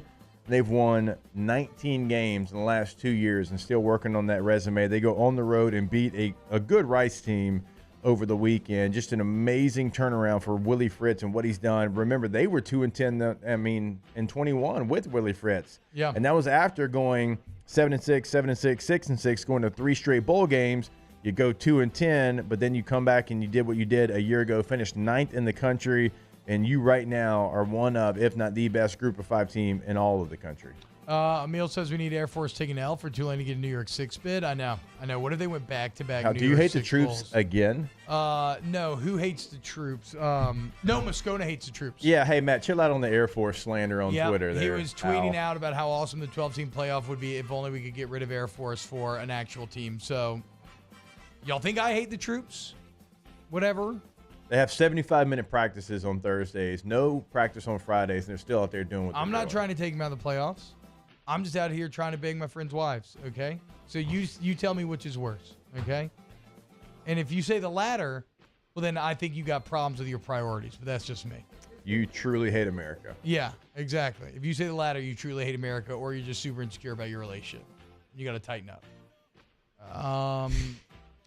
Weekend winners. Bilbo says Jalen Ramsey and the Dolphins medical staff. Yeah, how crazy about the Dolphins? I didn't even realize Jalen Ramsey actually hadn't played all year. And then he comes back yesterday, and he's like, oh, wow, there's Jalen Ramsey. Oh, this is what I say on Tulane. 6 wins in a row, Jake. The longest streak that they've had since the Sean King 98 undefeated season. 11-0 Liberty Bowl champs. How about that? Nice little fun tidbit. God, I was so excited. Whenever I got my offer from Tulane, I was so excited. Really? I was playing defensive line, coach. That's 250 pounds, being 5'11". I thought that was the peak. Yeah, you did the inverse Kalen Saunders. Well, Nose guard to fullback. split the hell out of a double team, though. Yeah, because you were 2 feet off the ground and That's right. you were essentially a human bowling ball. Yes, sir. How are you supposed to block that? Did you grease yourself up with Vaseline before the game? No, I should have, Just though. sit there and just slip right through? All right. Is that it? We got anything else, boys? I'm good. Adam Fields says weekend winner, Oilers throwbacks. Yeah, I mean, it still feels weird to have that in Tennessee, but they did look really clean. That is a big debate going back and forth. Where do you fall on that? Who should have I the think right? Houston should have him, but whatever. I don't really care that much. I mean, the Titans were the Tennessee Oilers for a bit. Yeah, I mean, before they changed their name. That's true. I don't really care. You know, I could go either I mean, way. people are passionate about it. I don't really care. Yeah. But people are pretty passionate about it. T-Bob, have you seen the Tulane Balmer by Homefield? I have not, but I'm sure it looks great. Balmer. Remember, LSU 23. If you order LSU gear, use code LSU23, you get 10% off. All right, when we get back, more OTB. Off the Bench with Hester and T-Bob. ESPN Baton Rouge, New Orleans, Alexandria, and 1130 The Tiger. Wow, did you talk NHL on Friday, Taylor? We'll get into that in a bit. First, I want to remind you to go to Noel Family Distillery. Bold spirits for every occasion. Okay, guys, you go to the bar, you go to the grocery store, you ask for Noel and put it to the test. Say, okay, T-Bob, you seem to be a man who knows his drinking. Yeah, I would say so. And so you think, oh, you're just saying this because you're paid to do this. Okay, well, you know what? Put your mouth in on it then. I just mean go taste the liquor, okay? Go. Everything I'm saying now feels like just slightly tinged with wrong. The point is, multiple years to create very good tasting spirits, whether it's the vodka, tequila, the rum. Go check it out. Put it to the test, and I guarantee you're going to love it. Put your mouth on it. From the boot, Noel Family Distiller. In times of need, get a full list of phone numbers, websites, and other important emergency information on the Demco Stormwatch page at 1045ESPN.com. The world's leaders in obesity research, obesity medicine, and obesity science are right here. We're doing something that no one's ever done or trying to answer a question that no one's ever asked before. Pennington is a real jewel when it comes to research. We are finding the solutions to the world's worst chronic disease, which is obesity. Louisiana needs Pennington Biomedical. Scooncha, fall in the air. Fall is right around the corner, which means fall fishing is, which means it's time for you to take your boat to the next level with front-to-back boat service in a bunch of different ways. You want a custom stair job, you can have a ton of fun out there on the water. They can do that. What about a spot lock trolling motor? So you stay right where you need to in casting lines. Or sonar that's let you see the fish under the water before you cast. All of your maintenance needs as well. For 38 years, they've been at it and will continue to do so. The Sherman family of front-to-back boat service.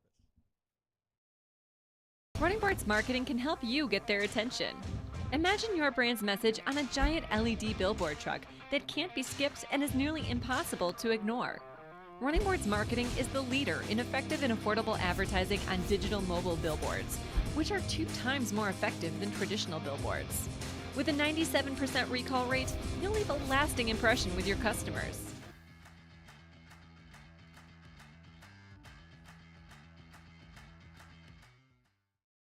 Electricity is all around us, and our families depend on it. Every day is sparked by the power of a cold drink or a warm meal, a movie night, and a comforting light at the end of a dark hallway. From sunrise to sunset, playtime to bedtime, our team is ready to take care of your electrical needs. Even in the case of an after-hours emergency, the light in your life shines brighter with Mr. Electric. Would a couple that just came from a couples massage have any use for the massage seats of the Infiniti QX60? Yes, it appears they would. With driver and passenger massage seats, mute all your notifications and feel infinitely you.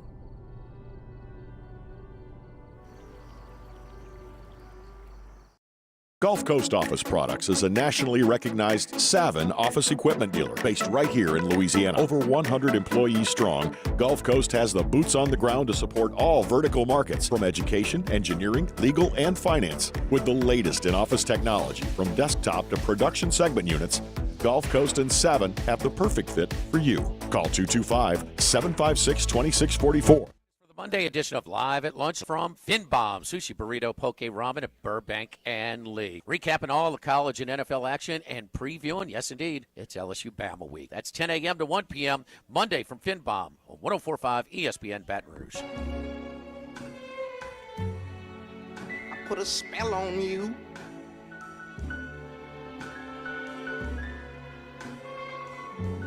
Cause you're mine.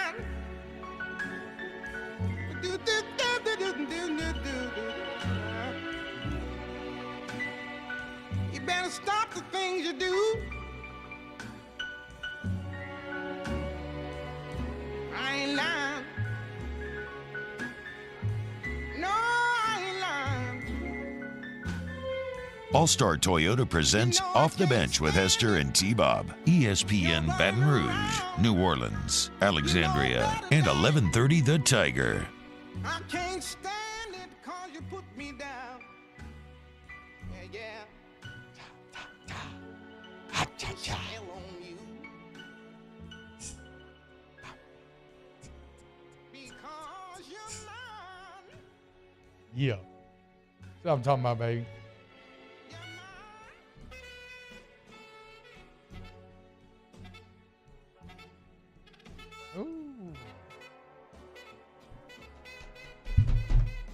Type of weekend. Put a spell on you. Make you believe once again. Saints winning big in all the ways that you wanted to. Like you said, Pelicans balling. LSU rolling into another November matchup. The Alabama Crimson Tide. Vibes are immaculate here on this Monday. What do you want to talk about here, boys? We could do so. If anybody has any more LSU-Alabama angles you want to get to, we could. I was thinking about maybe doing some kind of general college football talk, recapping some of the weekend because there's been some interesting developments, I would say. Let's go around the room. I want to ask you about this. So I'm starting to get a bit worried about my Huskies a little bit here. And really you could almost lump OU and Washington together, although obviously the Sooners fall, so they have no more margin of error, whereas Washington would still feasibly have, depending on what game it is, Washington could still drop one, be in the championship, whatever, right? So Washington's in a better spot than OU, but it's kind of parallel to one another as both appear to be weakening after passing their massive early test, where the teams they beat appear to be strengthening. Now, Oregon, much more so than Texas. Like, Texas gets to win against BYU, but it was a weird mixed bag of a game where they jump out early and then really fail to extend for a while there. But they get there in the end, and it's a nice final score, and they do it with the backup quarterback. So, like, Texas maybe not as sure, but, like, Oregon looks damn strong. Like, Oregon looks like, Jake, right now, if you put those two teams on a neutral field, that they would be favored by Vegas, despite the fact that Washington's won the last two. And that's what I hate for Washington, is they are in that super unenviable position of having to play that can you beat a good team 3 times in a row, which everybody just hates. Like, nobody likes winning the regular season and losing that team when it matters in the postseason. But that looks like, obviously. But like that looks like the direction that Washington's probably heading right. They're just playing with fire. And I like Troy Taylor in Stanford. Troy Taylor's a good coach. He's an offensive mastermind, and you're starting to see some of that come to the fore. But it was a little too tough for Washington on Saturday, considering what I watched Oregon go in and do in Utah. Yeah, they're playing with fire for sure. And if they keep doing this time and time again, they are going to get burned eventually. And I think you're right. If they played this game in a neutral site, hell, even if they played it in Seattle again, I think Oregon would still be a favorite. Yeah. Oregon is a team that can play so many different styles. They can change your identity within a game. And it's why I thought they would go in there and beat Washington the first time. And it turns out those 3 4th and 3s were the difference in the game. Yeah. But that's a team that it's very hard to do. Ohio State, I think, can do it, and I think Oregon can do it. Like, they can play whatever style the game ends up being. if it's tough, hard-nosed, physical, we got you. If it's, hey, let's light up the scoreboard, let's have a track meet, we got you. And they can do both. Do you really think Ohio State can do the track meet thing? Because that I'm unsure about. I agree with you on Oregon. I don't know about Ohio State. I do think they can. Okay. I think with Harrison that they, when you look at Notre Dame game, when you look at the Penn State game, like that's how the pace of that game kind of played out. But Maryland tried to turn it into a track meet, and they went score for score. That's true. Now, against tough loss. How about Northwestern's kind of frisky? I know, Or whatever. Are. So I think Oregon right now, I feel like you're looking at a team to come out of the West. Like it feels like they have the best opportunity to go, and whoever they played in the college football playoff would be able to give them everything that they wanted. I think Washington can, just not consistently enough to make you believe that they can on any given Saturday. Yeah, I'm kind of most disappointed in the Washington defense because that's kind of who I've been advocating for, knowing that clearly they're not as good as Oregon, but like they're better than what they get credit for, but it didn't feel like that on Saturday. Certainly not the way that they were allowing some big plays to Stanford. Well, and also, like, the Washington running game has taken a step back these last couple of weeks, at least for yards per carry. And it was it was the big difference in that Oregon game. Dylan Johnson was and huge. The yards per carry, it's been under 4 per as a team 2 weeks in a row. It was just 3.4 last week, and then Oregon has stepped it up. I mean, we talked about it earlier. Bucky Irvin, Jordan James, Bo Nix can run when he has to. So, Penix has turned it over a lot in the last couple games, but that's because they haven't had any running game to fall back on at all. They're getting out-physicaled up front. Oregon, on the other hand, trending in a different direction. And then, Washington won the head-to-head game, but it's not like Oregon got blown out. Like, Oregon was going down the field with a chance to take that game into overtime. Their kicker missed a 40-yard kick. Yeah, that but he I makes. don't care about that. Washington beat him 2 years in a row. Well, no, in I Eugene get that. And at home. But it's the thing now, it's like y'all are saying, like, which direction are they trending? Because, I mean, it was a coin flip game the first time. I don't know. I mean, right now, I think Oregon's kind of got to be the favorite to get out of the Pac-12 right now, right? I would think from a gambling standpoint, yes. As bad as that feels, because it's like, well, why do we play the games then? Like, I'm not going to rank them ahead of Washington or anything because that's not what you do. But from a gambling standpoint, yeah, I would bet you that Oregon's likely the odds-on favorite to win the Pac-12, especially today. What was y'all's other big? Okay, so like I said, I wanted to tie kind of Washington and OU into this. I still think Washington's in a much better position because Washington's still extra normal in ways, right? The weapons, the big playability is still better than anybody else in the entire country. You look at Oklahoma, and they were kind of hanging their hat on the defense being elite at the beginning of this year. They were leading the country in turnovers. They weren't turning the ball over. Now the defense is giving up big plays, and big plays at awful moments when you can't have it, and they turned it over 3 times on Saturday. So you're seeing all of Oklahoma's strengths early on, and turnovers are always such a dangerous thing to have to rely on when you're doing them at an extra normal rate because turnover luck is a thing that eventually does tend to even out. Look at USC last year to this year. And so I don't know, man. I'd be feeling very nervous if I was an OU fan because at the end of the day, I mean, Dylan Gabriel's really, really good, but, like, what does Oklahoma feel elite at? Again, Washington has their deep playability. Yeah. Oregon has Bo Nix and the efficiency and the great defense. The answer is nothing. Yeah. They feel really good at a lot of different positions. What do they feel elite at? Nothing. And usually you have to have at least one elite thing to really vie for a championship. And and I say we as like college football people, like not just analysts, but fans, we assumed after Dallas that Texas and Oklahoma were going to have a rematch. There's 5 teams right now currently tied for first in the Big 12. Yeah. I mean, it's jumbled together, and credit to some of those teams that we counted out. I know I did, Oklahoma State and others. I think we talked about that on Friday. Wait, 5 teams tied, behind Texas? Or, excuse me, behind because Oklahoma lost. Everybody's got everybody's got a loss. Yeah, Oklahoma State, Texas, Oklahoma, Iowa State is in there, and I think there's one other. I think it's 5, but it's just like, okay, well, we don't know. Like Texas, they look like Texas against BYU over the weekend, so maybe they find their way back. If Oklahoma plays like that, they ain't winning this week. Are you the last Bedlam in Stillwater? Yeah. With the way Oklahoma State's playing, that ain't going to be easy. That's going to be maybe the most hostile crowd that they've ever faced. Any player on that team. True. I mean, Very it truly is going to live up to the name of the rivalry. Which it normally doesn't, right? It's been a pretty one-sided deal, but Gundy has. Oklahoma State has, like, in Stillwater, the record's just crazy different compared, obviously, to Norman. In the rivalry? In their favor, yes. No way they have a winning record, though, in Stillwater. But just much better there than because they probably almost never win in Norman. We can look it up. Emil says Washington hasn't looked normal lately, but -3 USC seems weird to me. I don't know, man. Weird spot for Washington going to USC because you got an angry USC team that's had their season ruined. And whenever you have a talented team that feels like they've already missed out on all their goals, even though technically, mathematically, they haven't, what does that talented team love to do? If they can spoil somebody else's good time, like that's what you strive to do. And that's exactly what USC is going to be trying to do at home. It's a tricky spot. It's a tricky spot for my Huskies. I think they'll get it done, but it's a tricky spot for sure. All right. What if your Huskies win that one? Oh, it's great. No, I think they're going to win. But, I mean. Does it change your narrative at all? I mean, just know you expect it. Yeah, hell no. Look, keep winning. Washington, just keep winning. Like, that's all they do. We sit here and we critique and pick them apart, but all they do is keep finding ways to win, even when they don't have offense or when they allow too much offense. Like, they're still winning, and that's all that matters. So, yeah. Do you expect on Tuesday for it to be some combination of Georgia, Michigan, Ohio State, Florida State, and Washington's on the outside? Let me see. Of the college football playoff? No. You can't have. Wait, hold on. Wait, Yeah. give it to me. Okay, Georgia. Who else? Georgia, Michigan, Ohio State, Florida State.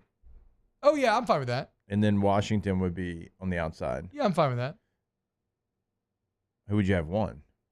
Michigan. If you're going by like resume and what they've done, Ohio State should be one. Yeah, they got the two biggest wins, probably. I think it's going to be Michigan, Georgia, Ohio State, Florida State. I would imagine that sounds right as well. Which is funny because the 3 and 4 team have the better resumes than the 1 and 2 teams. So I mean, Georgia's just like so hard to figure out because like they got credit because they got up for Kentucky and beat the hell out of them, and then it's like, well, what's Kentucky been after that, right? Mhm. And then it's like they're probably going to get a lot of credit for Florida. I don't even want to talk. Florida's about to finish the season 6-6. I was about to say, but what's Florida going to be after that? Let's not even talk about it. I think a lot of people wanted Florida because they were 5-2. Give them credit for being 5-2. They wanted Florida to be competitive in that game, but when you watch them, they're just not. It was never happening, bro. They're not good. They're not good. They're about to finish 6-6. All right, when we get back, more college football. Get your takes in the chat. We'll get to them here on OTB. Off the bench with Hester and T-Bob. All-Star Toyota, BatonRouge.com. All-Star Toyota of BatonRouge.com.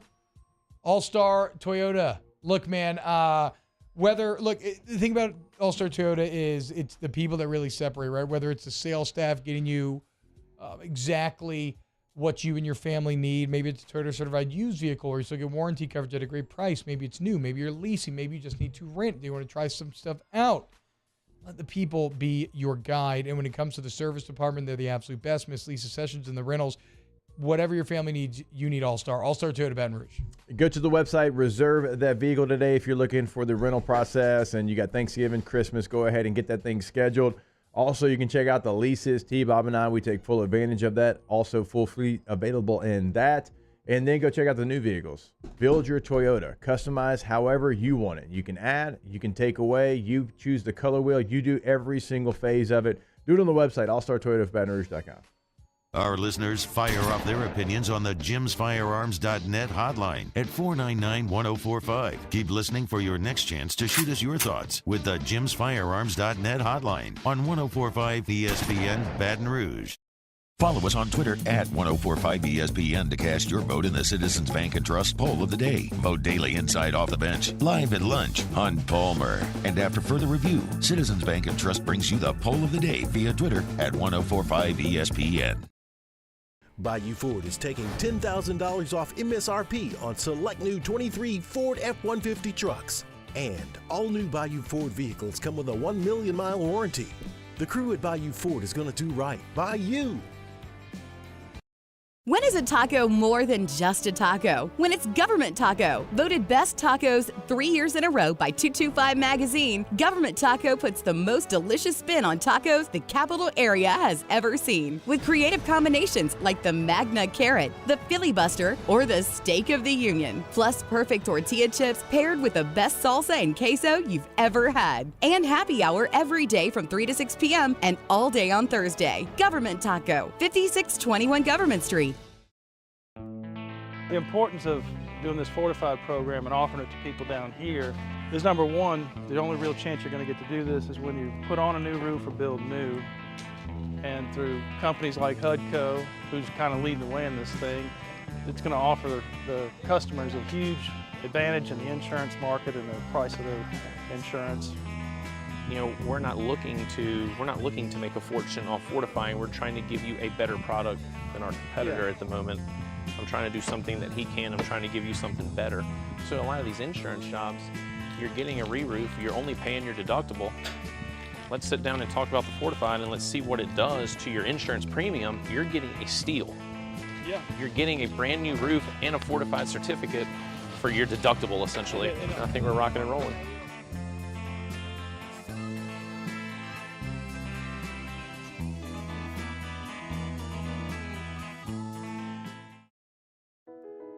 I've been doing business with Luba for 25 years. They're dependable, trustworthy. It's just the attention to detail with our clients. Our folks have years and years of experience. They're highly trained professionals, but many companies have that asset.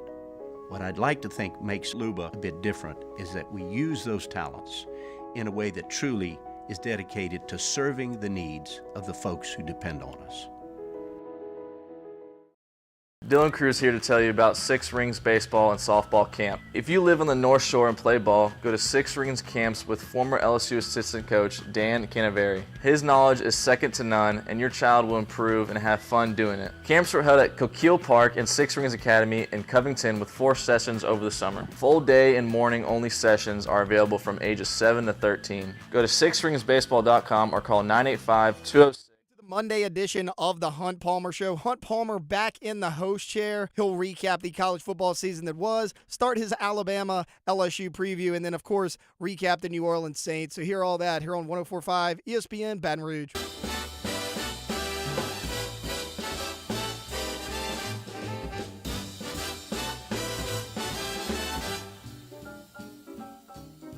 Once there was a wicked witch in the lovely land of Oz, and a wickeder, wickeder, wickeder witch there never, never was.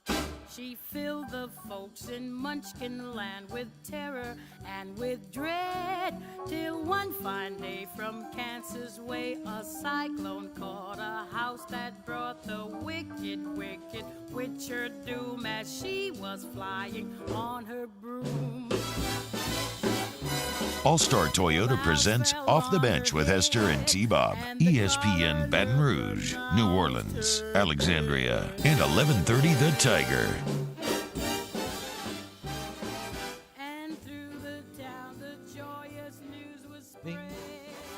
Here it comes. Is it right here?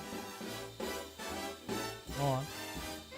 Ding dong, the witch is dead. Witch, oh witch, the wicked witch. Ooh, it's gonna be stuck in your head the rest of the day, I'm telling you.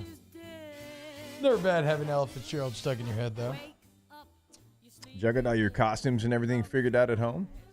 Yeah, I'm going super lazy this year. My daughter has put together a really good Hermione costume, and so I have Hogwarts school robes from going to Universal. Hermione? Like, yeah, from Harry Potter. What is that? The female character from Harry Potter, of the Ron, Harry, and Hermione triumvirate. That's interesting. So your Harry Potter blind spot is so extreme that you've never heard the name Hermione before. I know Harry Potter. Wow, interesting. And then, no Ron Weasley? No. No Albus Dumbledore? Nope. Hagrid? Nope. What if I asked you who Hedwig was? Nope. Professor Snape? Nope. I know Harry Potter. Mad-Eye Moody? No. And the only reason I know, like, a couple of the houses is because y'all talk about them sometimes. Name a house. Name a single. Hold Harry on. Potter house. Hufflepuff? Yeah, wow. Nice. Okay. I mean, that's like crazy because nobody ever talks about Hufflepuff. And that'd be the first one out. Shout out to the Badgers. That's their sign. Okay. Name another house. Something, and it's not a house. Slytherin is something, right? Yeah. No, that's a Yeah, house. that's a house. Yep, That's a house. okay. Snake is their symbol. You still have not gotten Harry's house, the main house. I got nothing for you. Nothing.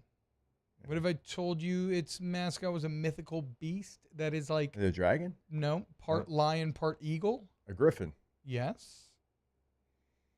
What do you open when you go into a room? A door. Now combine the two. Gryffindor. Yeah, we got Hey. there, boys. Hell yeah. Now you got one more. Oh, I got no shit. Yeah, actually, this is actually the least talked about house. Like Hufflepuff's made fun of the most, but Ravenclaw's the least talked about house. Yeah, guy. It's kind of nerdy house. It's the smart people, if you will. Yeah. Well, I know a lot of people are upset that I don't know this. Look, it was after I would have been probably an age to enjoy it. And then it was before I started having children. Yeah. Like it's a blind. Y'all know Yeah, me. you Like missed I'm it. not against That happens. anything like this. Like I love Lord of the Rings. I just rewatched it the other day. I love stuff like this. It's just a blind spot for me. Yeah, I feel that. And no, guys, I know, chat. I should have gone as Hagrid. I should have put in the effort, but I'm not, unfortunately. So it is what it is. I'm just wearing Hogwarts robes. I'm sorry. It is what it is. It's a little lazy. Yeah, I know. I mean, but again, Just go as Wayne Rooney when no other adult dresses I up. did blow my chance, though, at wearing, like I said, a giant leather duster. And now I have no excuse to buy a giant leather duster, and that's on me because, as I said, that could be used for a lot of Surprised you love the Matrix. I'm surprised you I know. don't have one. That's true. That's actually a very good point. You were so excited for the new Matrix. Well, that preview was awesome. It was. And the new Matrix was not. No. But the preview was tight. I didn't see it, but I just took your word for it because when you said it was bad, it's like, It's all right. It's not, I mean, I would say maybe watch it once for fun if you're bored, but I don't know. I actually don't know if I finished it. Somebody saying Ravenclaw's Ole Miss. I'd say Ravenclaw's more like Vanderbilt, right? They're the academic boys. Is Hufflepuff which Vanderbilt? one's like No. mean, Hufflepuff's nasty, like tough, Mississippi State, and for gritty? sure. Which one's that? Is there one? No, I mean, Slytherin. Griffin, yes, probably Slytherin, but Right. Slytherin's not really gritty, though. Slytherin's a bit more white-collar mean. Yeah. Where Gryffindor's maybe like a bit more blue-collar nice guy. I don't know. So I don't know much about the houses. My wife made me take like the Harry Potter quiz. Turns out I was a Slytherin. Yeah, I mean, nothing is surprised by that, even down to your blonde hair. Your ass looks like you were born. Like as soon as the sorting hat hits your head, Slytherin is coming out of its mouth. Ask Rivers, does she identify as a Hufflepuff? No, she gets upset with me when I call Mississippi State Hufflepuff, but I think they are. Huh. And I think Vanderbilt's probably Ravenclaw. Ooh, is Texas A&M Hufflepuff? No. I'd have to think on what I think Texas A&M is. Actually, I'm trying to think about what Colts are in Harry Potter in the Potterverse. Y'all, did y'all watch? I guess it went from game day right into the A&M game. Yeah, it was on my TV. And the guys the like yell yelling. leader was like the first thing that I saw. So funny you mentioned that. I saw that and my wife's like, "What is that?" And I made her watch. I was like, "Please watch a midnight yell practice." And I made her watch it and she's like, "Yeah, that's weird. That's cringy." Fight She's like, Texas I don't even watch Texas football." Man. All right, actually, do you want to talk about that a bit more? We got to go to break. We'll be very short here at the end. And then we got hour number 3 coming up. Keep it locked on OTB. Off the bench with Hester and T-Bob. CentralPlumbing.org, 925-8552. CentralPlumbing.org, 925-8552. CentralPlumbing.org, 925-8552. Put that number in your phone and never again tread alone when You're in the plumbing zone. Yeah. When you are in need of the plumbing zone. Central Plumbing gets you right, man. 24/7 emergency service, licensed, bond insured, flat rate pricing, great warranty coverage. It's everything you want. They've been doing it for 50 years. CentralPlumbing.org. I don't have a rhyme or anything that rhymes with remodel. Anything for you? Pop bottles. Okay. Yeah, Okay, we'll move on from that. Tighten it up over there, yeah. Mario. After all the Central money you Plumbing. save on your remodel, you can get ready to pop bottles. There you go. Okay, I like that one better. Go to centralplumbing.org. That is the website. T-Bob gave you the number. Emergencies mean 24/7, 365, 225, 925, 8552. In times of need, get a full list of phone numbers, websites, and other important emergency information on the Demco Stormwatch page at 1045ESPN.com. Electricity is all around us, and our families depend on it. Every day is sparked by the power of a cold drink or a warm meal, a movie night, and a comforting light at the end of a dark hallway. From sunrise to sunset, playtime to bedtime, our team is ready to take care of your electrical needs. Even in the case of an after-hours emergency, the light in your life shines brighter with Mr. Electric. There it is, the extra mile, on the border of expected and extraordinary for those willing to go further, like vans customized for work or play, with safety and tech to keep you connected, supported by a 5-star sales, service, and finance team, and backed by the 1-star you know. So go the extra mile. It's never crowded, because so few have what it takes to go there. Mercedes-Benz Vans.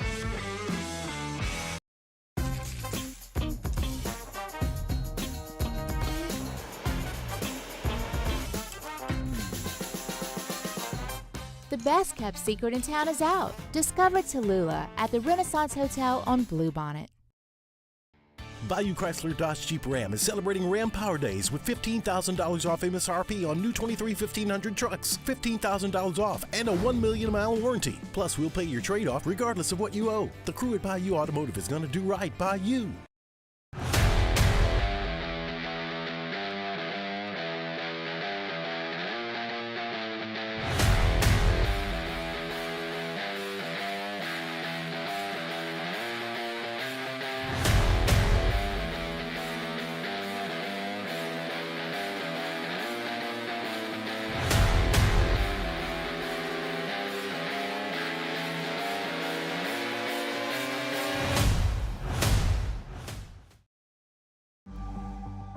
The interior of an Infiniti is thoughtfully designed to be all about you. And by you, we mean every version of you. Because there's luxury you can feel, and there's luxury that lets you feel. Infinitely you.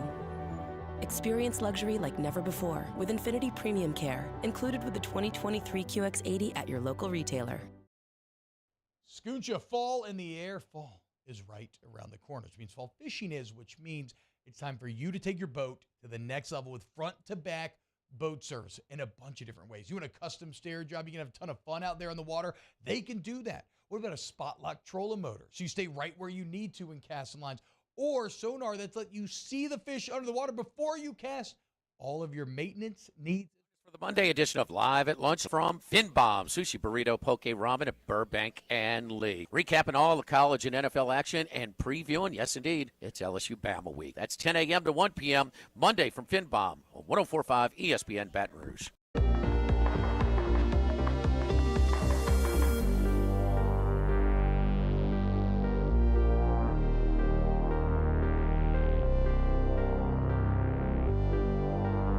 All-Star Toyota presents Off the Bench with Hester and T-Bob. ESPN Baton Rouge, New Orleans, Alexandria, and 1130 The Tiger. The program director says Slytherin was House Coast champion 7 years in a row until Dumbledore was like, Mao, 100 points to Harry. Yeah, it's so funny as you get older because reading the end of Harry Potter 1, you're like, yeah, because like the good guys win and Neville pushes him across the finish line. But like, my God, as you get older, you would be so pissed if you were a Slytherin fan or in the Slytherin house. Like straight up, the refs screwed you. Like went out like conspiracy level of screwed. And the conspiracy only goes deeper when you figure out that basically Dumbledore is grooming Harry to be the chosen one. And so that every single action taken during all of those years is kind of get him ready for the impending fight and to juice him up a little bit, including giving him and his friends the big time points and then being like, oh, time for a change of scenery. And he snaps his fingers, and all the Slytherin stuff turns to Gryffindor. I'd be so salty. Can you imagine that LSU Natty banner just turns to a Bama one? They're like, sorry, guys, Bama actually won. Man, Albus, get the hell up out of here. Don't make me go get Aberforth in here, beat your ass. Is Aberforth his older or younger brother? I can't remember. Couldn't tell you. I agree with Chad. I think that Texas A&M is probably like Durmstrang, where Victor Crumb went. You know, very a little more military, a little more Eastern European buy-in, full-on belief in everything. And shout out to Texas A&M, man. The Yell leaders got to go swimming this weekend. You know, big home win and one of the most Wicker Man-like traditions in all of college football. The cadets rush the field to bring them out to the fountain and then watch them swim around in their white uniforms. Just completely normal stuff here, guys. Nothing to see. Okay. What are you doing? You ran Greg Amon. That says you would happen in 2011. Yeah, I guess so. Off the bench with Hester and T-Bob.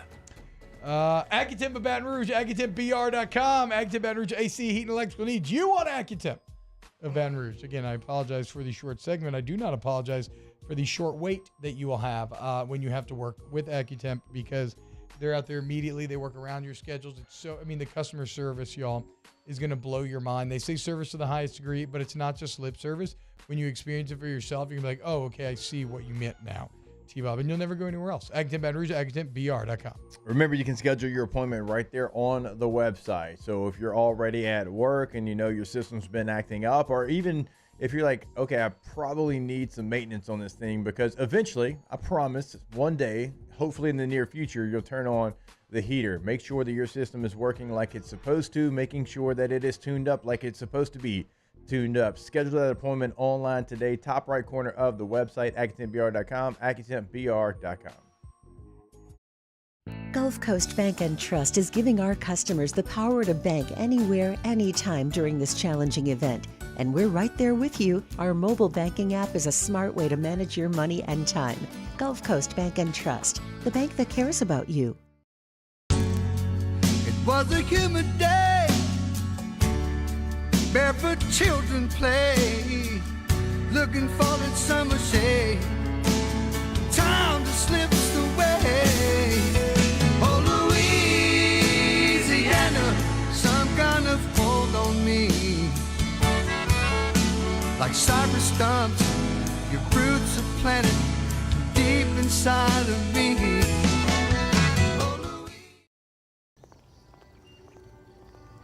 Would a couple that just came from a couples massage have any use for the massage seats of the Infiniti QX60? Yes, it appears they would. With driver and passenger massage seats, mute all your notifications and feel infinitely you.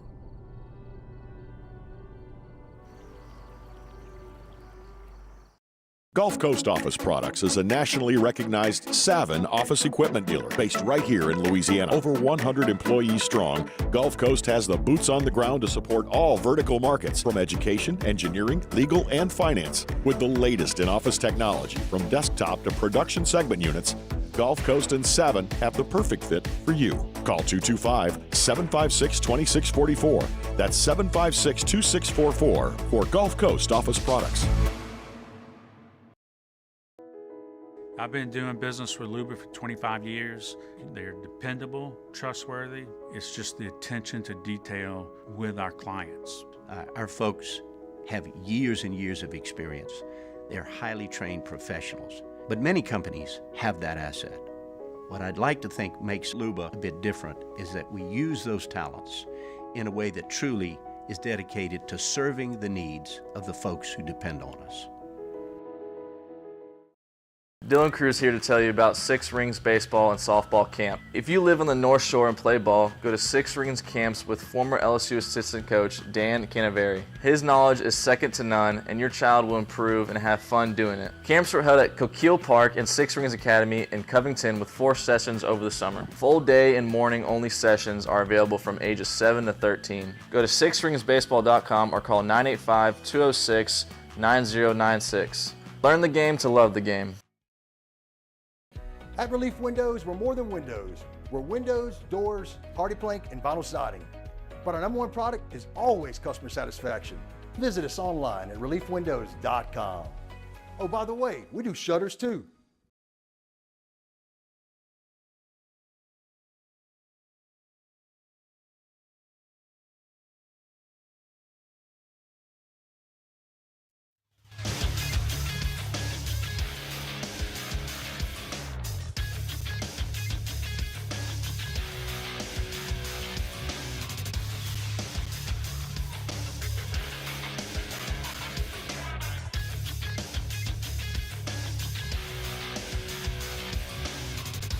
Good morning, everybody. It is 9 a.m. on Monday, October 30th.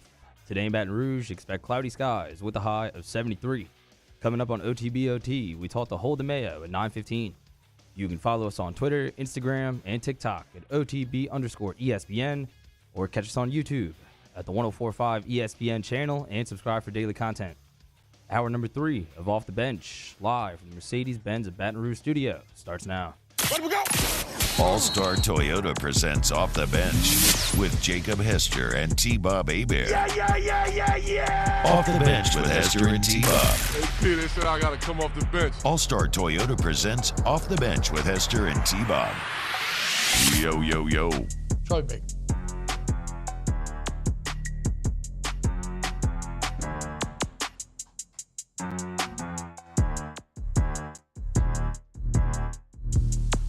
Yo, what up, y'all? Welcome back to OTB. I don't know who would be Dumbledore. I do know that Cornelius Fudge would be Mark Emmert, and Rufus Scrimgeour would be Charlie Baker. I do know that, to be clear. Welcome back to OTB, hour number 3. Yeah, I mean, look, William Anthony nails it. Fall's first cold wind blows. Tigers await hated foes. Alabama sucks. A hate week haiku. Well done, William. Very well done. And you can't wait for tomorrow's Halloween. It's going to be so much fun. Nothing spooky about this matchup, though. Only excitement. We're going to continue to break it down all week long. Right now, though, it's Monday at 9. We've got spread lines coming up next. But first, it's time for some right, wrong, or indifferent. Right, Batman. Wrong. Neutral is to be indifferent. Right is right. Wrong is wrong. Why don't people see that? They did not care. They're totally indifferent. All right. I was right about Kentucky sucking. I mean, look, actually, it was a closer game than I thought it was going to be there in Lexington. The Kentucky made it close. It's an exciting game. In the end, though, Tennessee finds a way to go into Kentucky, win that game. And although Mizzou is probably the second best team in the SEC East this year, I'd still be ecstatic if I'm a Tennessee fan, because you're now witnessing a team, Jake. They're not going to do anything great this year, right? But they may get to like 10-3 for the bowl game. And to be as bad as they have been, and to get to 10-3 in a year when you don't have a quarterback in that offense, shows that, okay, you actually probably have a head coach now and a system that is capable of winning year in and year out. Yeah, I'd agree with that. And look, Kentucky got what they needed from Devin Leary. He threw for 372 in the game. And if you would have said that before the game, we would have said, oh, Kentucky would definitely win. But Tennessee found a way as a higher scoring game than I thought it would be, to 33-27. And God, T-Bob loves to be right about Kentucky being wrong. Dude, I don't know what to I'm going to tell go you with guys. Clemson. That is true, though. I do where you do. I don't know why. I'm going to Because go. I just feel like I'm taking crazy pills sometime. You know that with Kentucky. Where I was right is the continuance here of the fall of Clemson Tigers. 4-4 overall, 2-4 in the ACC, and this is a team that is only going in the opposite direction of where they want to go right now. And I don't know what the future looks like, but it doesn't look great. They have to play Notre Dame still, Georgia Tech, who is not just a sign-them-up win. They have to also play North Carolina and at South Carolina. And as bad as Clemson's been, they could finish this season with a 500 record. And again, with a team and a program and a head coach that are scared to move forward with college football. NIL, transfer portal, right now in recruiting rankings, they're falling back. They're almost at number 20 Now, this is a program that's been a pillar of college football, and I said it last week, I'll say it again. That pillar is crumbling. There's not just cracks in the pillar. It is already gravel at this point, and I don't know that they can get back. This is a team that is just stale. They have no juice to them, and they're not doing the things that you have to do to keep up in college football. Yeah, I don't think they're ever going to regain the 6-year run that they had. I still think they're going to be very playoff relevant and good in the ACC, but not this year. Not this year. I wholeheartedly disagree. I just don't know if you're not going to take players out of the portal. Let's say Cade Klubnik leaves. Well, then you're going to be playing another unproven quarterback. And I'm not saying you can't build your team through high school recruiting. In fact, I love the fact that teams are still trying to do that. But you have to supplement your roster.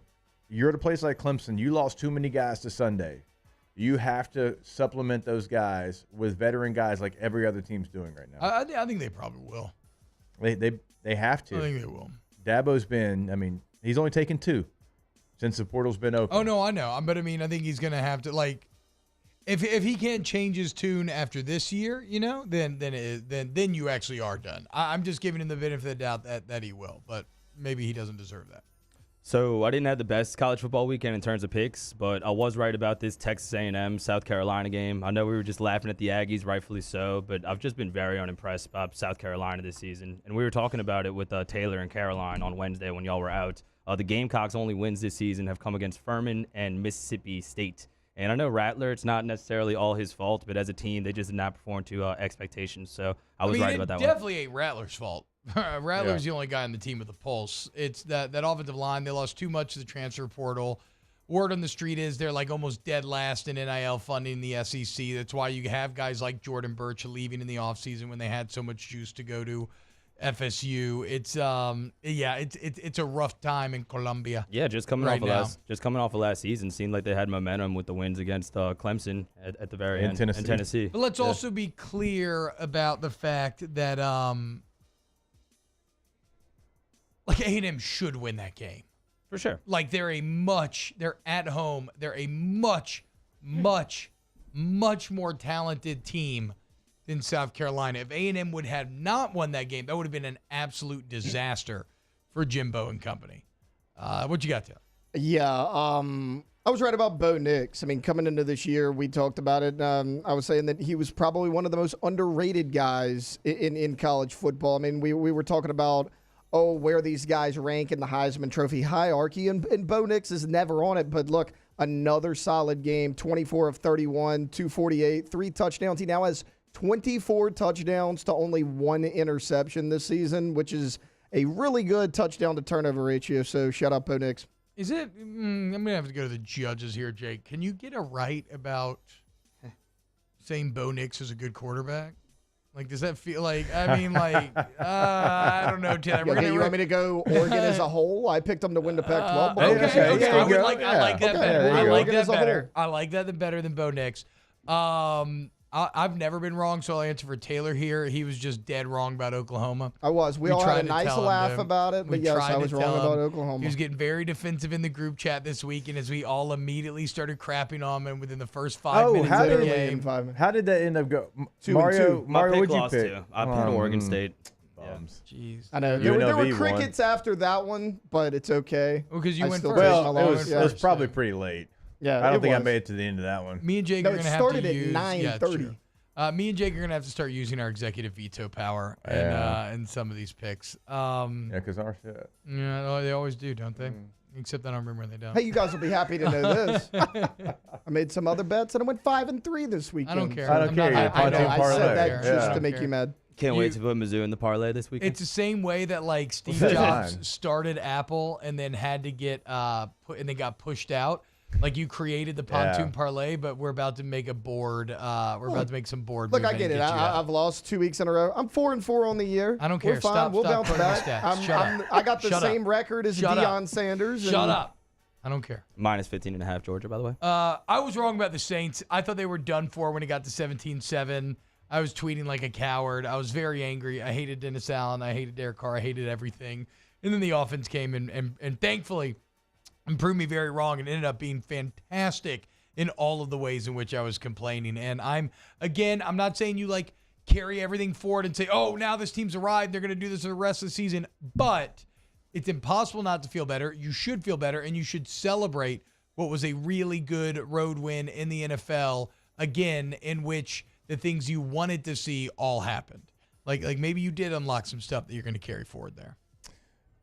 This one's going to be for the college football season and not just last week. I was wrong about the Big 12 newcomers. I thought that there would be at least one of the newcomers coming over from the American that would challenge some of the better teams in the Big 12, and it has not been the case. In fact, Houston, UCF, and Cincinnati right now, they have a combined one conference victory. And that one conference victory was a Hail Mary against West Virginia.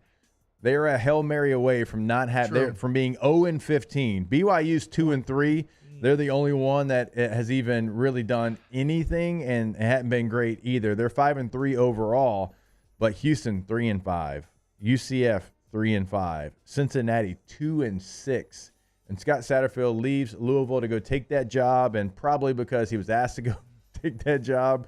And I thought at least one of them, and I thought probably UCF would, be somewhere about where West Virginia is. 3-2 in Big 12 play, maybe 5-3, 6-2, something like that overall. It has not been the case. The newcomers are showing you that there's probably a bigger gap between the Group of Five and the Power Five than we give it credit for. Yeah, kind of a little, maybe it dulls the shine a little bit on Brett Yormark's moves. Like, still great job of, keeping them relevant, interesting, surviving this insane transition, but, I hadn't thought about that. At least kind now, of a disaster. At least now you're getting Utah and Colorado and the Arizona schools. Yeah. That will bring some more juice. All right, boys, where are you wrong?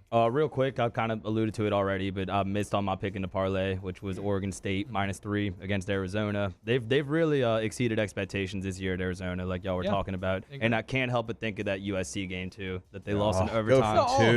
Washington, they had a bunch. Yeah, exactly. Again, I don't know why Jeff Fish didn't go for exactly. So they're having a good season. He surpassed expectations, but they could really be right in the thick of the conference race had they won that game. I know Cal lost, but I still think they made the right choice going for 2. I will always maintain that if you're the underdog, take the initiative, go win the game. 1,000%.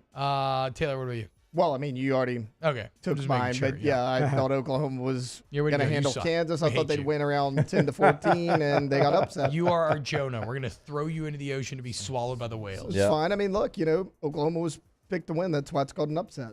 So unbelievable. I didn't call the upset. I'm taking the L. The word vomit in the text group. Just excuse. Okay, look.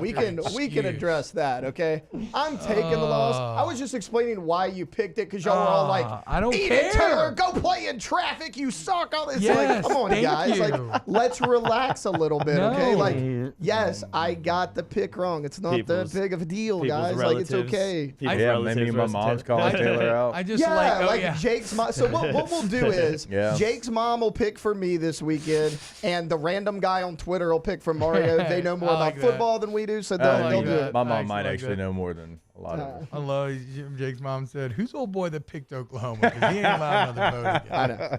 I know.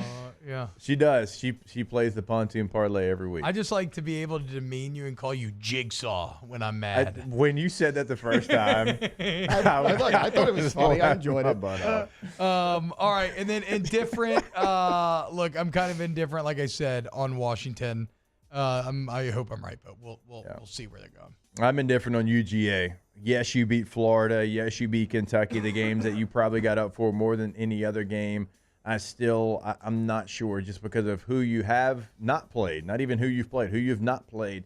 Missouri this weekend, that becomes way more interesting. It's the best team that you have played so far, and surprise, it's in Athens. Yeah, I know. And so we'll see what you're able to get done against a team in Mizzou that has a quarterback, a running back, a couple of receivers. They've got a couple of really nice defensive linemen. If you go out there and you cover that spread, then I'm going to say, you know what, Georgia, you are the team that we thought you could be coming into the season. I think I'm still indifferent on the number 3 team in the nation, which would be Ohio State. They're undefeated. They got the big win over Notre Dame. And Penn State. And Penn State. Nobody was surprised by the Penn State thing. People had zero confidence in James Franklin going into that game. Still got Rutgers coming up on the road. Should be able to take care of business there, but obviously Michigan at the end. Hey, no, the only question about Ohio State is they're so much more impressive than they've been in other ways in years past, but now they don't have the quarterback. Now you're unsure about Kyle McCord, which is funny because Ohio State quarterbacks have just sleptwalked their way to 50 touchdowns for like 7 years in a row, and now you're unsure if that's going to hold them back. But the defense is way better than it's ever been. Defense much improved. We'll see. Taylor?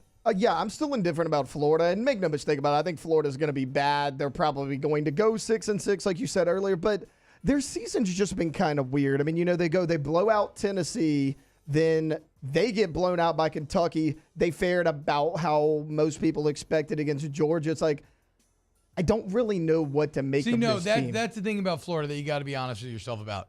The only thing that's surprising is the Tennessee win. Everything else on the schedule is what you would have expected, and so therefore I don't think they're going to win it. They're not going to surprise you again this year. I don't think, at least. No. I think this team's going to. I had them 7th coming into the season in the East. Yeah. I thought they were going to be that bad, and they might end up finishing 5th. Because South Carolina and Vandy are real bad. That's true. Real T-Bub, you're okay this morning? I'd say I'm operating. I've actually felt better since we started the show. I think I'm operating about 75% today. I will say this, y'all. I've had a lot of pain. I've had a lot of surgeries. I've had a lot of stuff. Shingles as an adult, this is not no joke, bruh. This is just crazy. Like, it puts you on your ass hard. Saturday morning, I almost had a mental breakdown. I was so in my feels. I was just like so tired of just 24/7 pain, but we're getting through it. We're getting through it slowly but surely, day by day.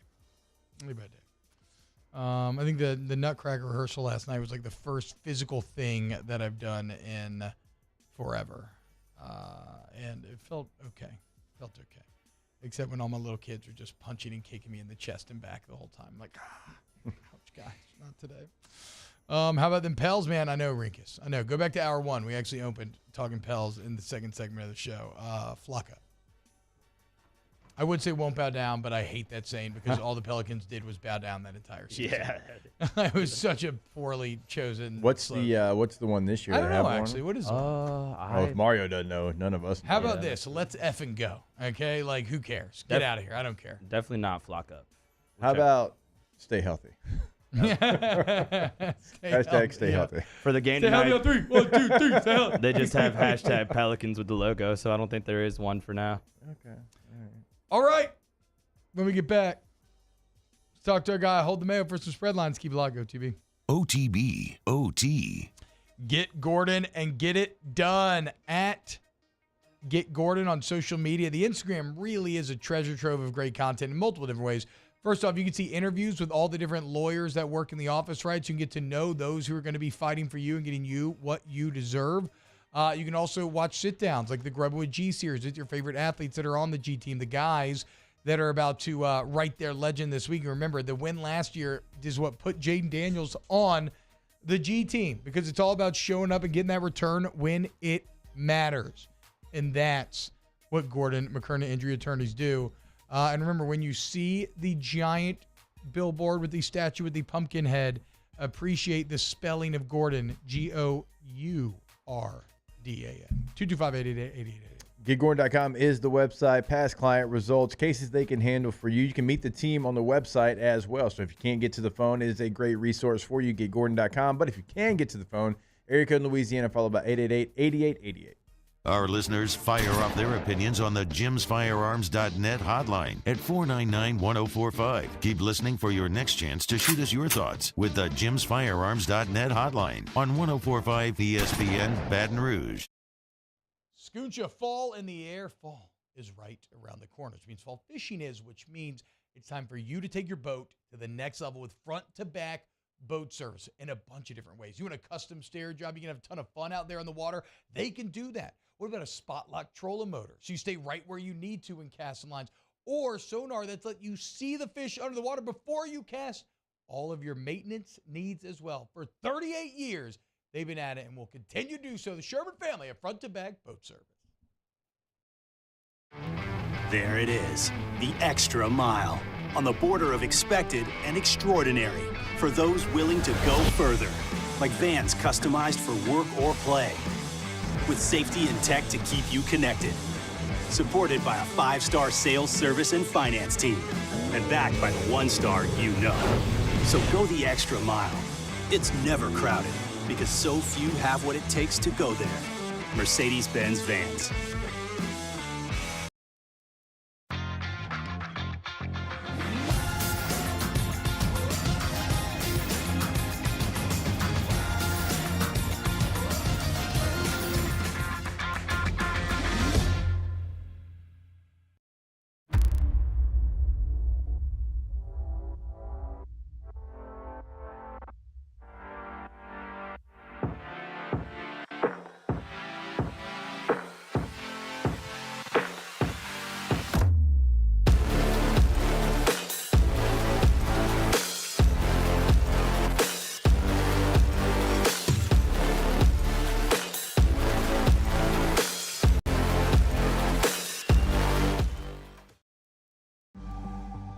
The interior of an Infiniti is thoughtfully designed to be all about you. And by you, we mean every version of you. Because there's luxury you can feel, and there's luxury that lets you feel. Infinitely you. Experience luxury like never before with Infiniti Premium Care, included with the 2023 QX80 at your local retailer. Running Boards Marketing can help you get their attention. Imagine your brand's message on a giant LED billboard truck that can't be skipped and is nearly impossible to ignore. Running Boards Marketing is the leader in effective and affordable advertising on digital mobile billboards, which are 2 times more effective than traditional billboards. With a 97% recall rate, you'll leave a lasting impression with your customers.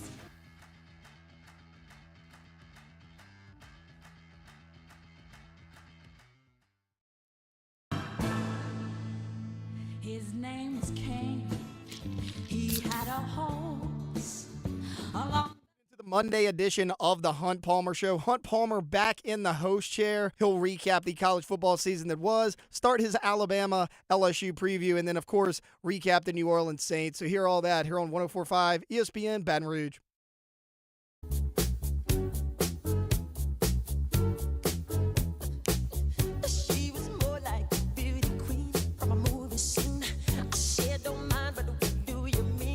OTB OT with Hester and T-Bob on 104.5 ESPN Baton Rouge and 94.7 ESPN Alexandria. Yo, what's happening, y'all? Welcome back to OTB. T-Bob, Jake, Mara, and Taylor all hanging out with you. Right now, it's time for some spread lines with our guy, Holt the Mayo. It's another RB&R day today as well, and it's an RB&R day that takes place with a few things. Like we said, cold weather on the horizon, Halloween on the morrow, Larry Nance Jr. in spread quarters having great podcasts, the Pelicans 2-0 leading the West, and the New Orleans Saints behind an offensive explosion 4-4 and on top of the NFC South. On this Monday, Dev, life feels pretty damn good. Yeah, life is good, man. So it's all you can ask for is just a couple wins. And if the Pels play the Warriors tonight, that's a game you would think that the Pels would lose. Not happening tonight, brother. Not on RB&R day. But the Pels are winning tonight. Okay, we're going to find out if they're on the beans or not. Again, go check out the sit-down with Larry Nance Jr. in spread quarters. It's really fantastic.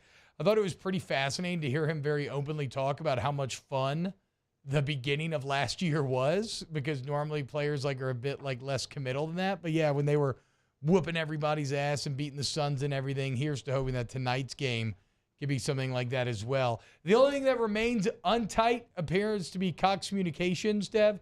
We'll see how the connection is. We may have to call you on the phone. We'll see, though. I don't want to get you too upset because we should be. I know. It's all good. It's all good. But we should be excited. Brother, hey, real quick, I want to mention this real quick. 6 years. 6 years. If you don't think that this company is the most criminal company in the state of Louisiana, don't look anywhere else. Because I done called them million times. They done seen 20 different workers, most criminal company in the state of Louisiana. And I don't want to go too far into it, but this is it. No, I mean, sure. You got to hate a company, too, that, like, basically has a monopoly. And so you can't, like, you don't even have the choice of being like, oh, who's a competitor that I could go use. You can't get that ATT fiber, Bo? I don't think they have it They in don't, New Orleans. they don't, like they do Baton Rouge. have it out here. Yeah. Because the infrastructure is so bad, and Cox won't take all that profit that they made all these years and put it into that. So we just got to deal with Cox is hold on, the grass cutting guys just happen to be here too right now. But like what I'm saying is Cox has had enough money to fix this problem. They won't. What do they do instead? They come out with Cox Mobile. Hey, why don't you give us some more money? You know what I'm saying? Cox Mobile now. So we can get you on that. Man, why are my headphones sitting so weird? Well, I'm sorry, Deb, but it actually sounded a little better. So let's dive into yesterday's game. I don't know. When you start talking about it, it gets better. That's how it works. But Deb, I mean, yesterday's game, man, it's kind of a fascinating mixed bag, right? Where I started very angry, and by the end of it, I'm very happy because everything worked. Red zone offense was great. Yeah.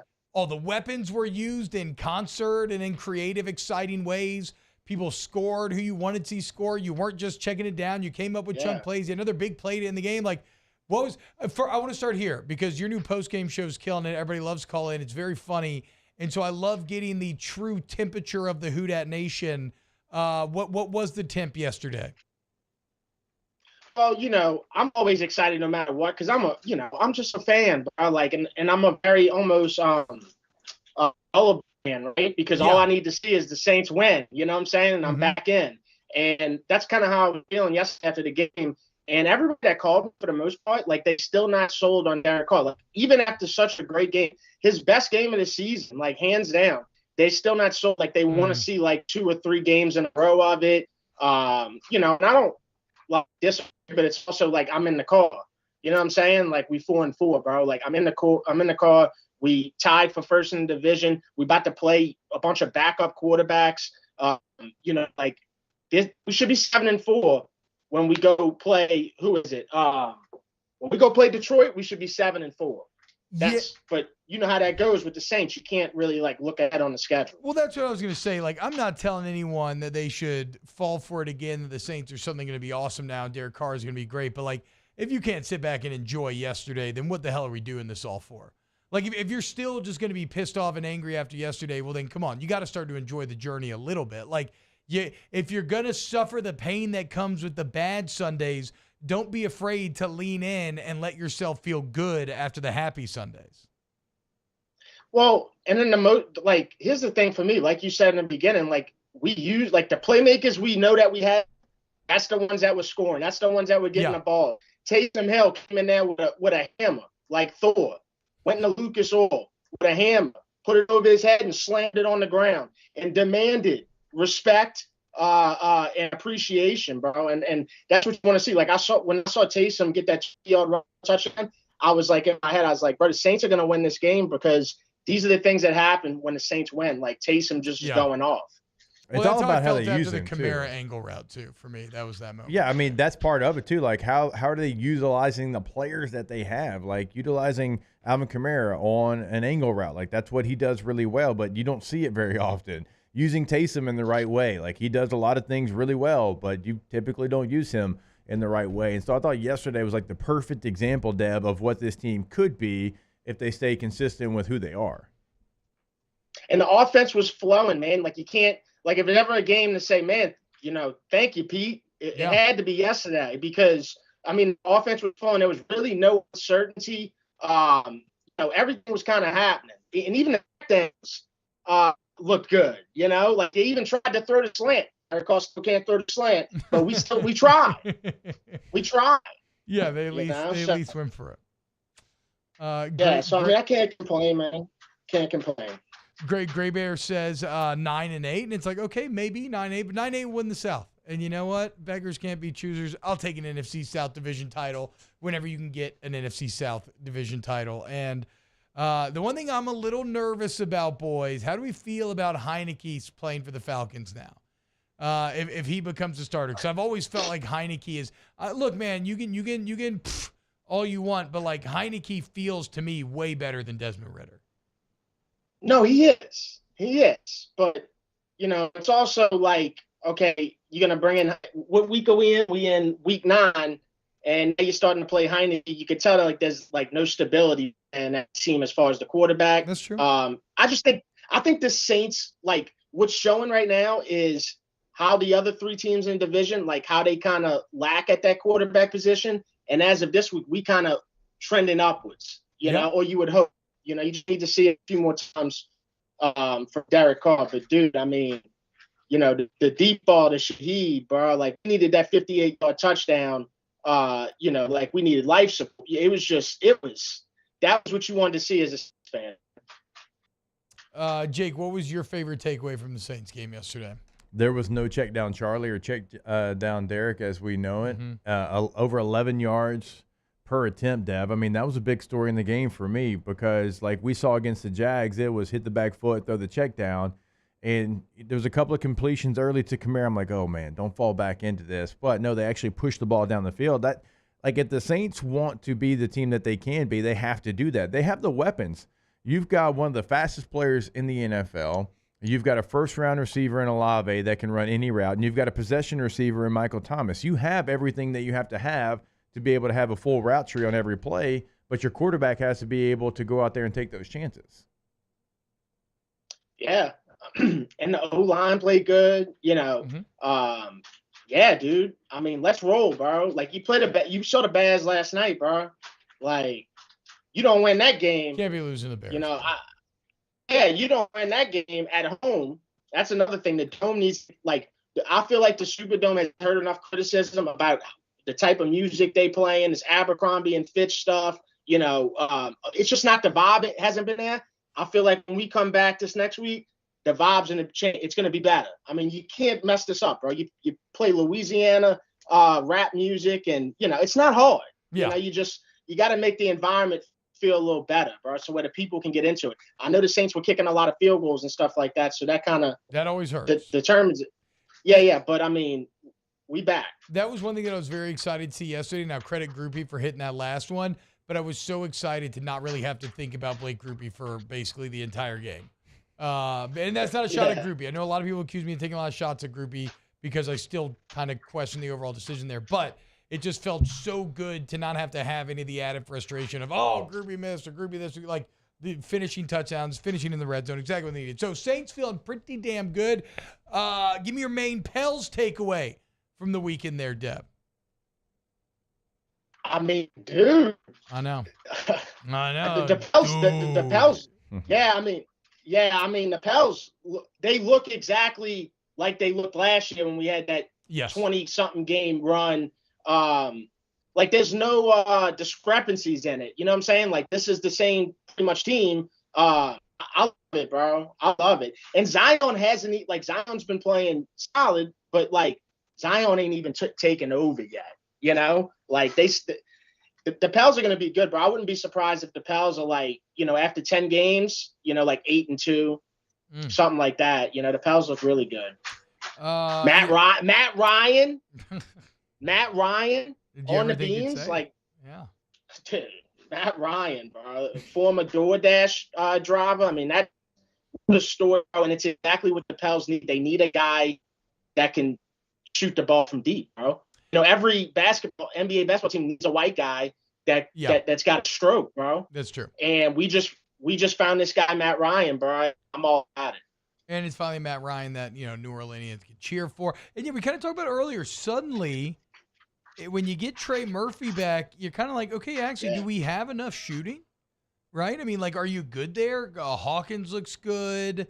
CJ's been really good. Matt Ryan.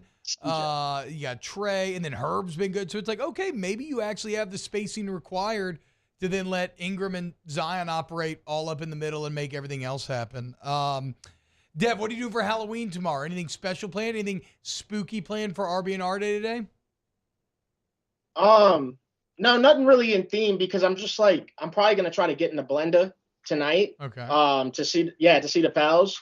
But like, as far as like costumes go and like whatever historically wore for costumes, I mean, I've been Bob Breck, I've been Mickey Loomis, You know, I'm into like being old guys and stuff. Yeah. Like, I don't know, I can really pull that character off well. So who knows? I've been the dude from Wayne's World. So you will you wear a costume in the Blender night, I hope. I assume. Oh yeah. Okay. I would dress up if I go to Blender night. Yeah. Okay. Yeah, throw something together. Yeah, no doubt. And then I'm also dealing, like I heard you say you're dealing with shingles. Well, yeah. I'm dealing with plantar fascia. So Jake knows all about that, dude. Yeah. Yeah, I got my foot on a bag of frozen broccoli right now. Just trying to get it right. You know what I'm saying? Yeah, so painful. Yeah, plantar fascia. I don't even know how it happened. I don't even know how it happened. Like I didn't even do anything athletic. I think I just got an athletic spirit. It's because you stopped smoking. You know, did you ever have plantar fascia trouble when you were smoking? No, I didn't. Yeah, I didn't have any of my problems. problems. You know, there you go, dude. I don't know what to tell you. This feels bad. This feels bad. I don't know. We should keep on with this. Since I've quit smoking, I got a herniated disc. I got the plantar fascia. You know, I go.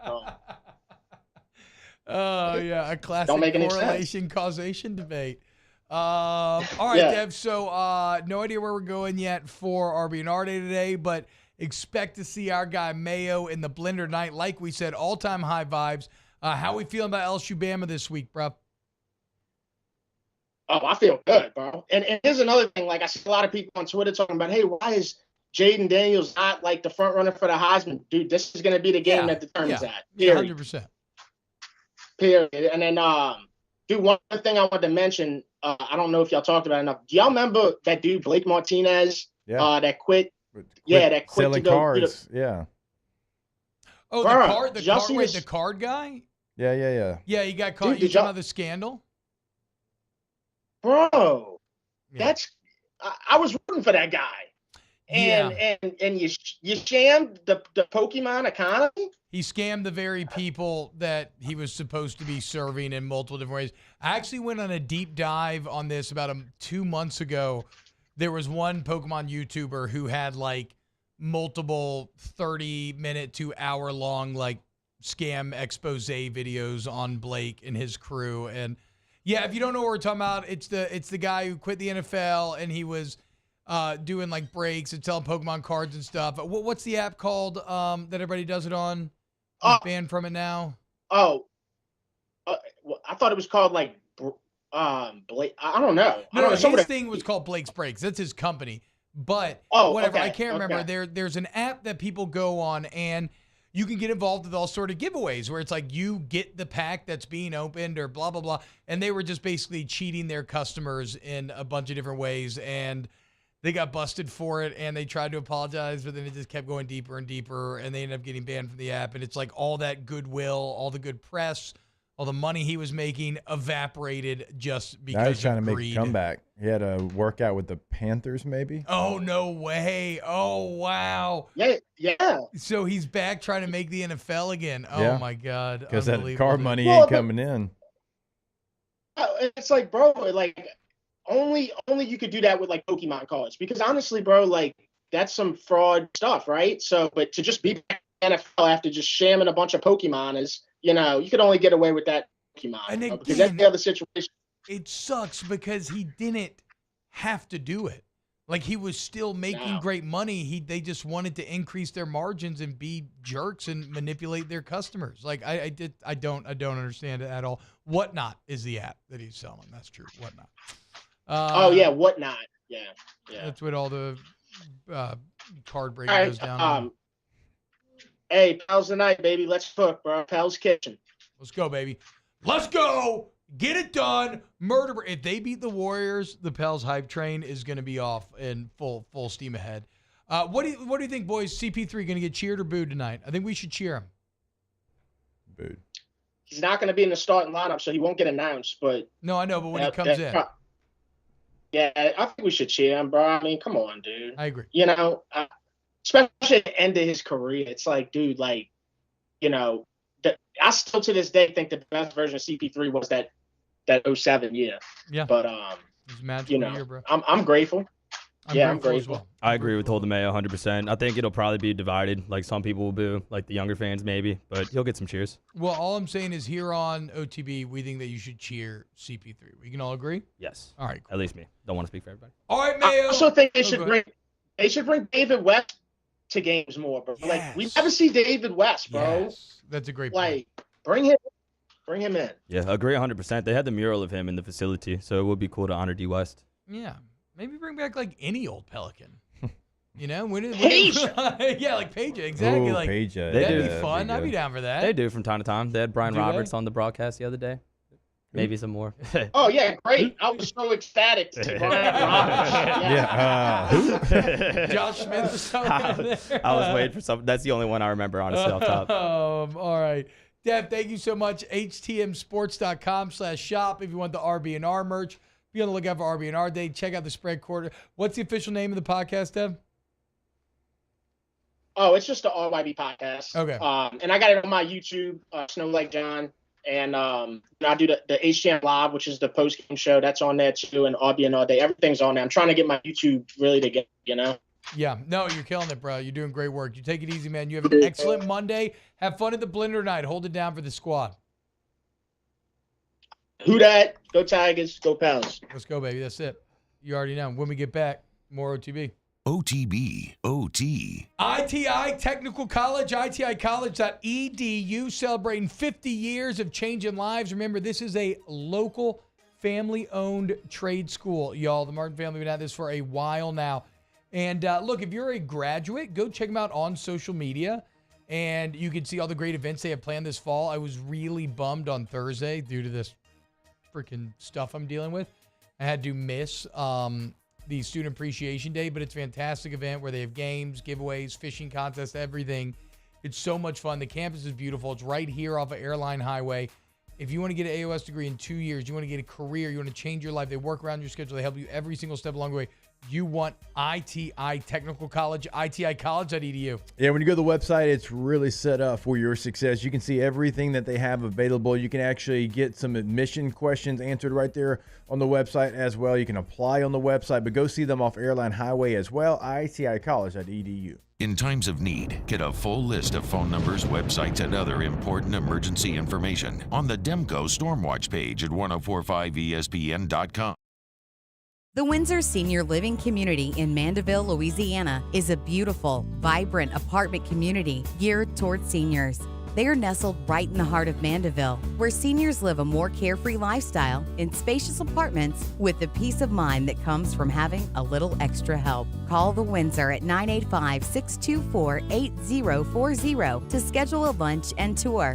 Come see how the Windsor can be your passport to peace of mind.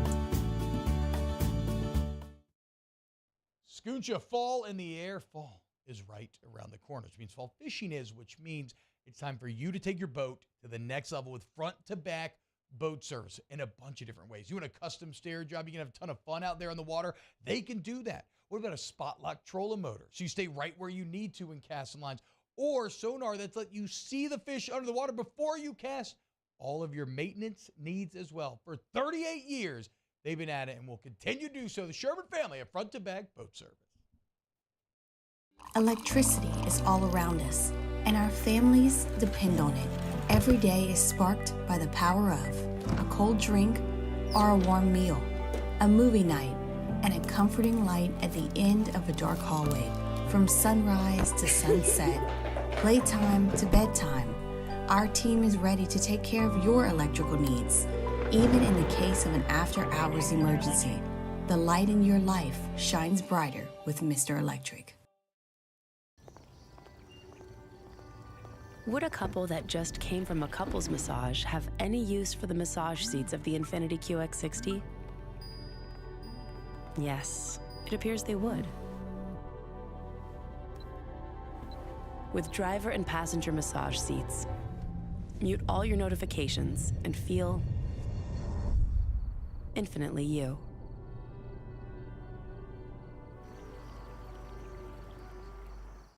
Gulf Coast Office Products is a nationally recognized Savin office equipment dealer based right here in Louisiana. Over 100 employees strong, Gulf Coast has the boots on the ground to support all vertical markets from education, engineering, legal, and finance. With the latest in office technology from desktop to production segment units, Gulf Coast and Savin have the perfect fit for you. Call 225-756-2644. That's 756-2644 for Gulf Coast Office Products. Gulf Coast Bank and Trust is giving our customers the power to bank anywhere, anytime during this challenging event. And we're right there with you. Our mobile banking app is a smart way to manage your money and time. Gulf Coast Bank and Trust, the bank that cares about you.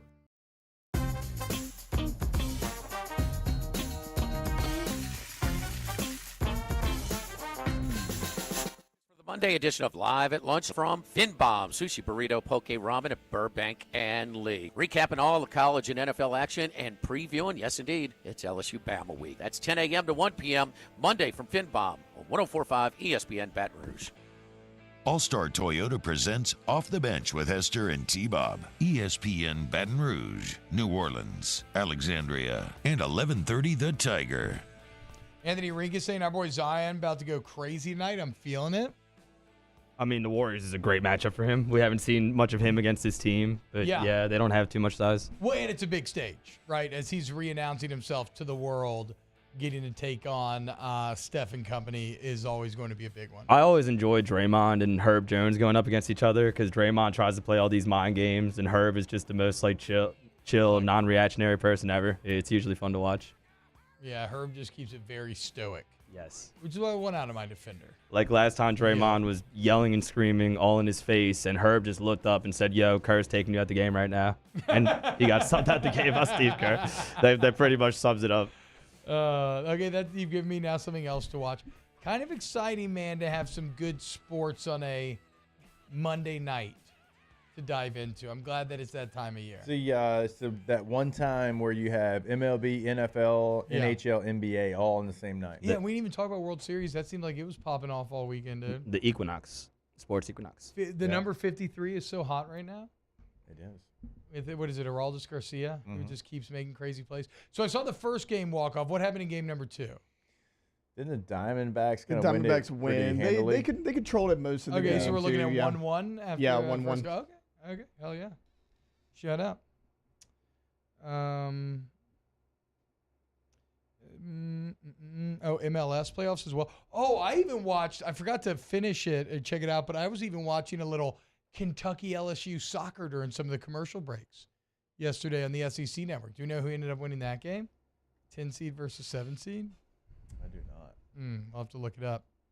All right, we went very short here because we went so long in the first 2 segments. Let's wrap up with a little Spook the Bench next here on OTB. Real quick, though, I do want to remind you, go to Patient Plus Urgent Care, patientplusuc.com, where you're going to see the difference at Patient Plus. You'll see the difference immediately when you see the building, just because the facilities are second to none. They're incredible. They've been helping me through this madness that is the shingles virus. But for life's unexpected moments, of which this was one of them, you get in, you get better with Page Plus. Ask about the membership program, where if you just go twice in a calendar year, you're already coming out ahead and you get unlimited visits. Page Plus Urgent Care, patientplusuc.com. More to be next. OTB, OT. Our listeners fire off their opinions on the jimsfirearms.net hotline at 499-1045. Keep listening for your next chance to shoot us your thoughts with the jimsfirearms.net hotline on 104.5 ESPN Baton Rouge.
trustworthy. It's just the attention to detail with our clients.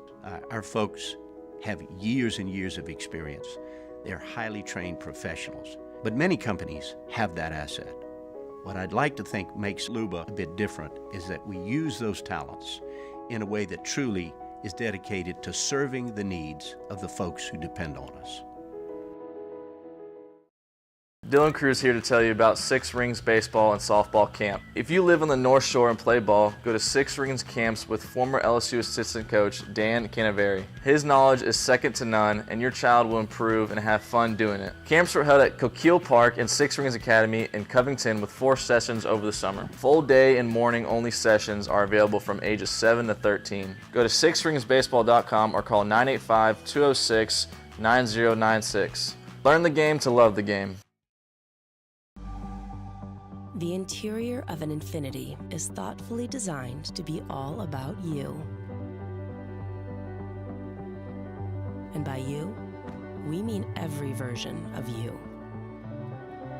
Because there's luxury you can feel, and there's luxury that lets you feel infinitely. Monday edition of the Hunt Palmer Show. Hunt Palmer back in the host chair. He'll recap the college football season that was, start his Alabama LSU preview, and then, of course, recap the New Orleans Saints. So hear all that here on 104.5 ESPN Baton Rouge.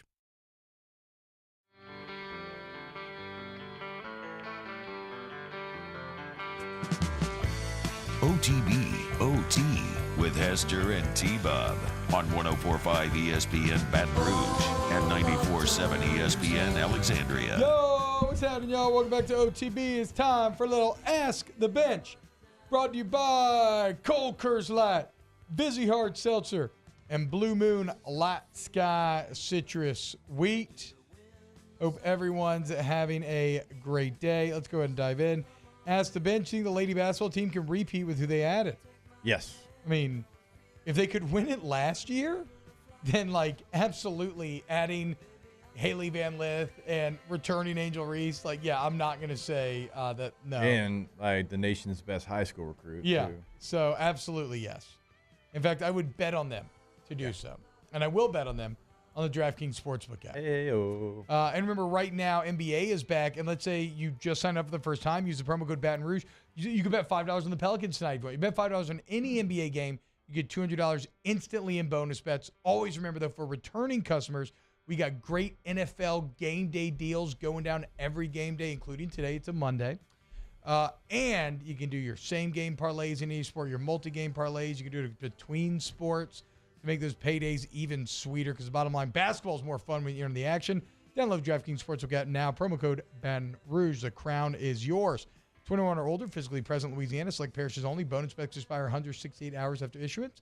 Eligibility and deposit restrictions apply. Terms of sportsbook at DraftKings.com/basketball. Terms licensee partner Golden Nugget Lake Charles. Gambling problem? Call 1-800-GAMBLER 1-426-2537. Ask the Bench. I had a dream last night. LSU was beating UGA 8-2 in the SEC championship game. How does it make you feel? Weird game. Good, because you got a lead and you're in the SEC championship game. Yeah. A little upset that the safety happened, but, you know, still winning. 2-point conversion happened, too. Yeah. Or 2 field goals in your own safety. But still, you know, something went wrong for that safety. It's going to be making you mad. Like, oh, here, that's going to be the difference in the game. And the rest of the game, you're like, God dang it. Why that safety? As the Bench, favorite Friends character. Rest in peace, Matthew Perry. We didn't talk about that. Yeah, Chandler Bing was it. I mean, great character. Yeah. He's my favorite Friends character.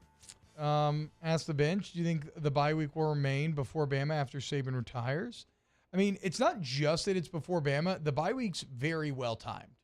Like, it's late enough in the year where it's like kind of the perfect time to get healthy. So I think it's a pretty ideal bye week for me personally. Yeah, you need that rest right there, right before you get to the stretch run of November. Yeah. I'm okay with that. Where champions are made. Ask the Bench, best TV sitcom intro song. I mean, Friends is up there. Yeah, I like the one by the Rembrandt. Yeah, Friends. Song's great. Three's Company always sticks out in my head. It's great, too. Ask the Bench, chin strap facial hair. Why is it still a thing in 2023? I don't know, man.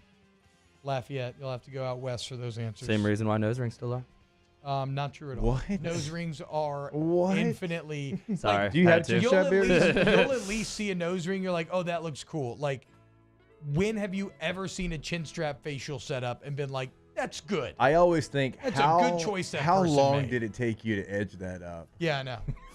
And the worst is when you're just doing it to get the fake chin. When you got like a big fat chin, but then you're just like faking it with the beard. You have a great day. We love you, and we'll see you tomorrow for some more OTB. Bama Hate Week. OTB, OT.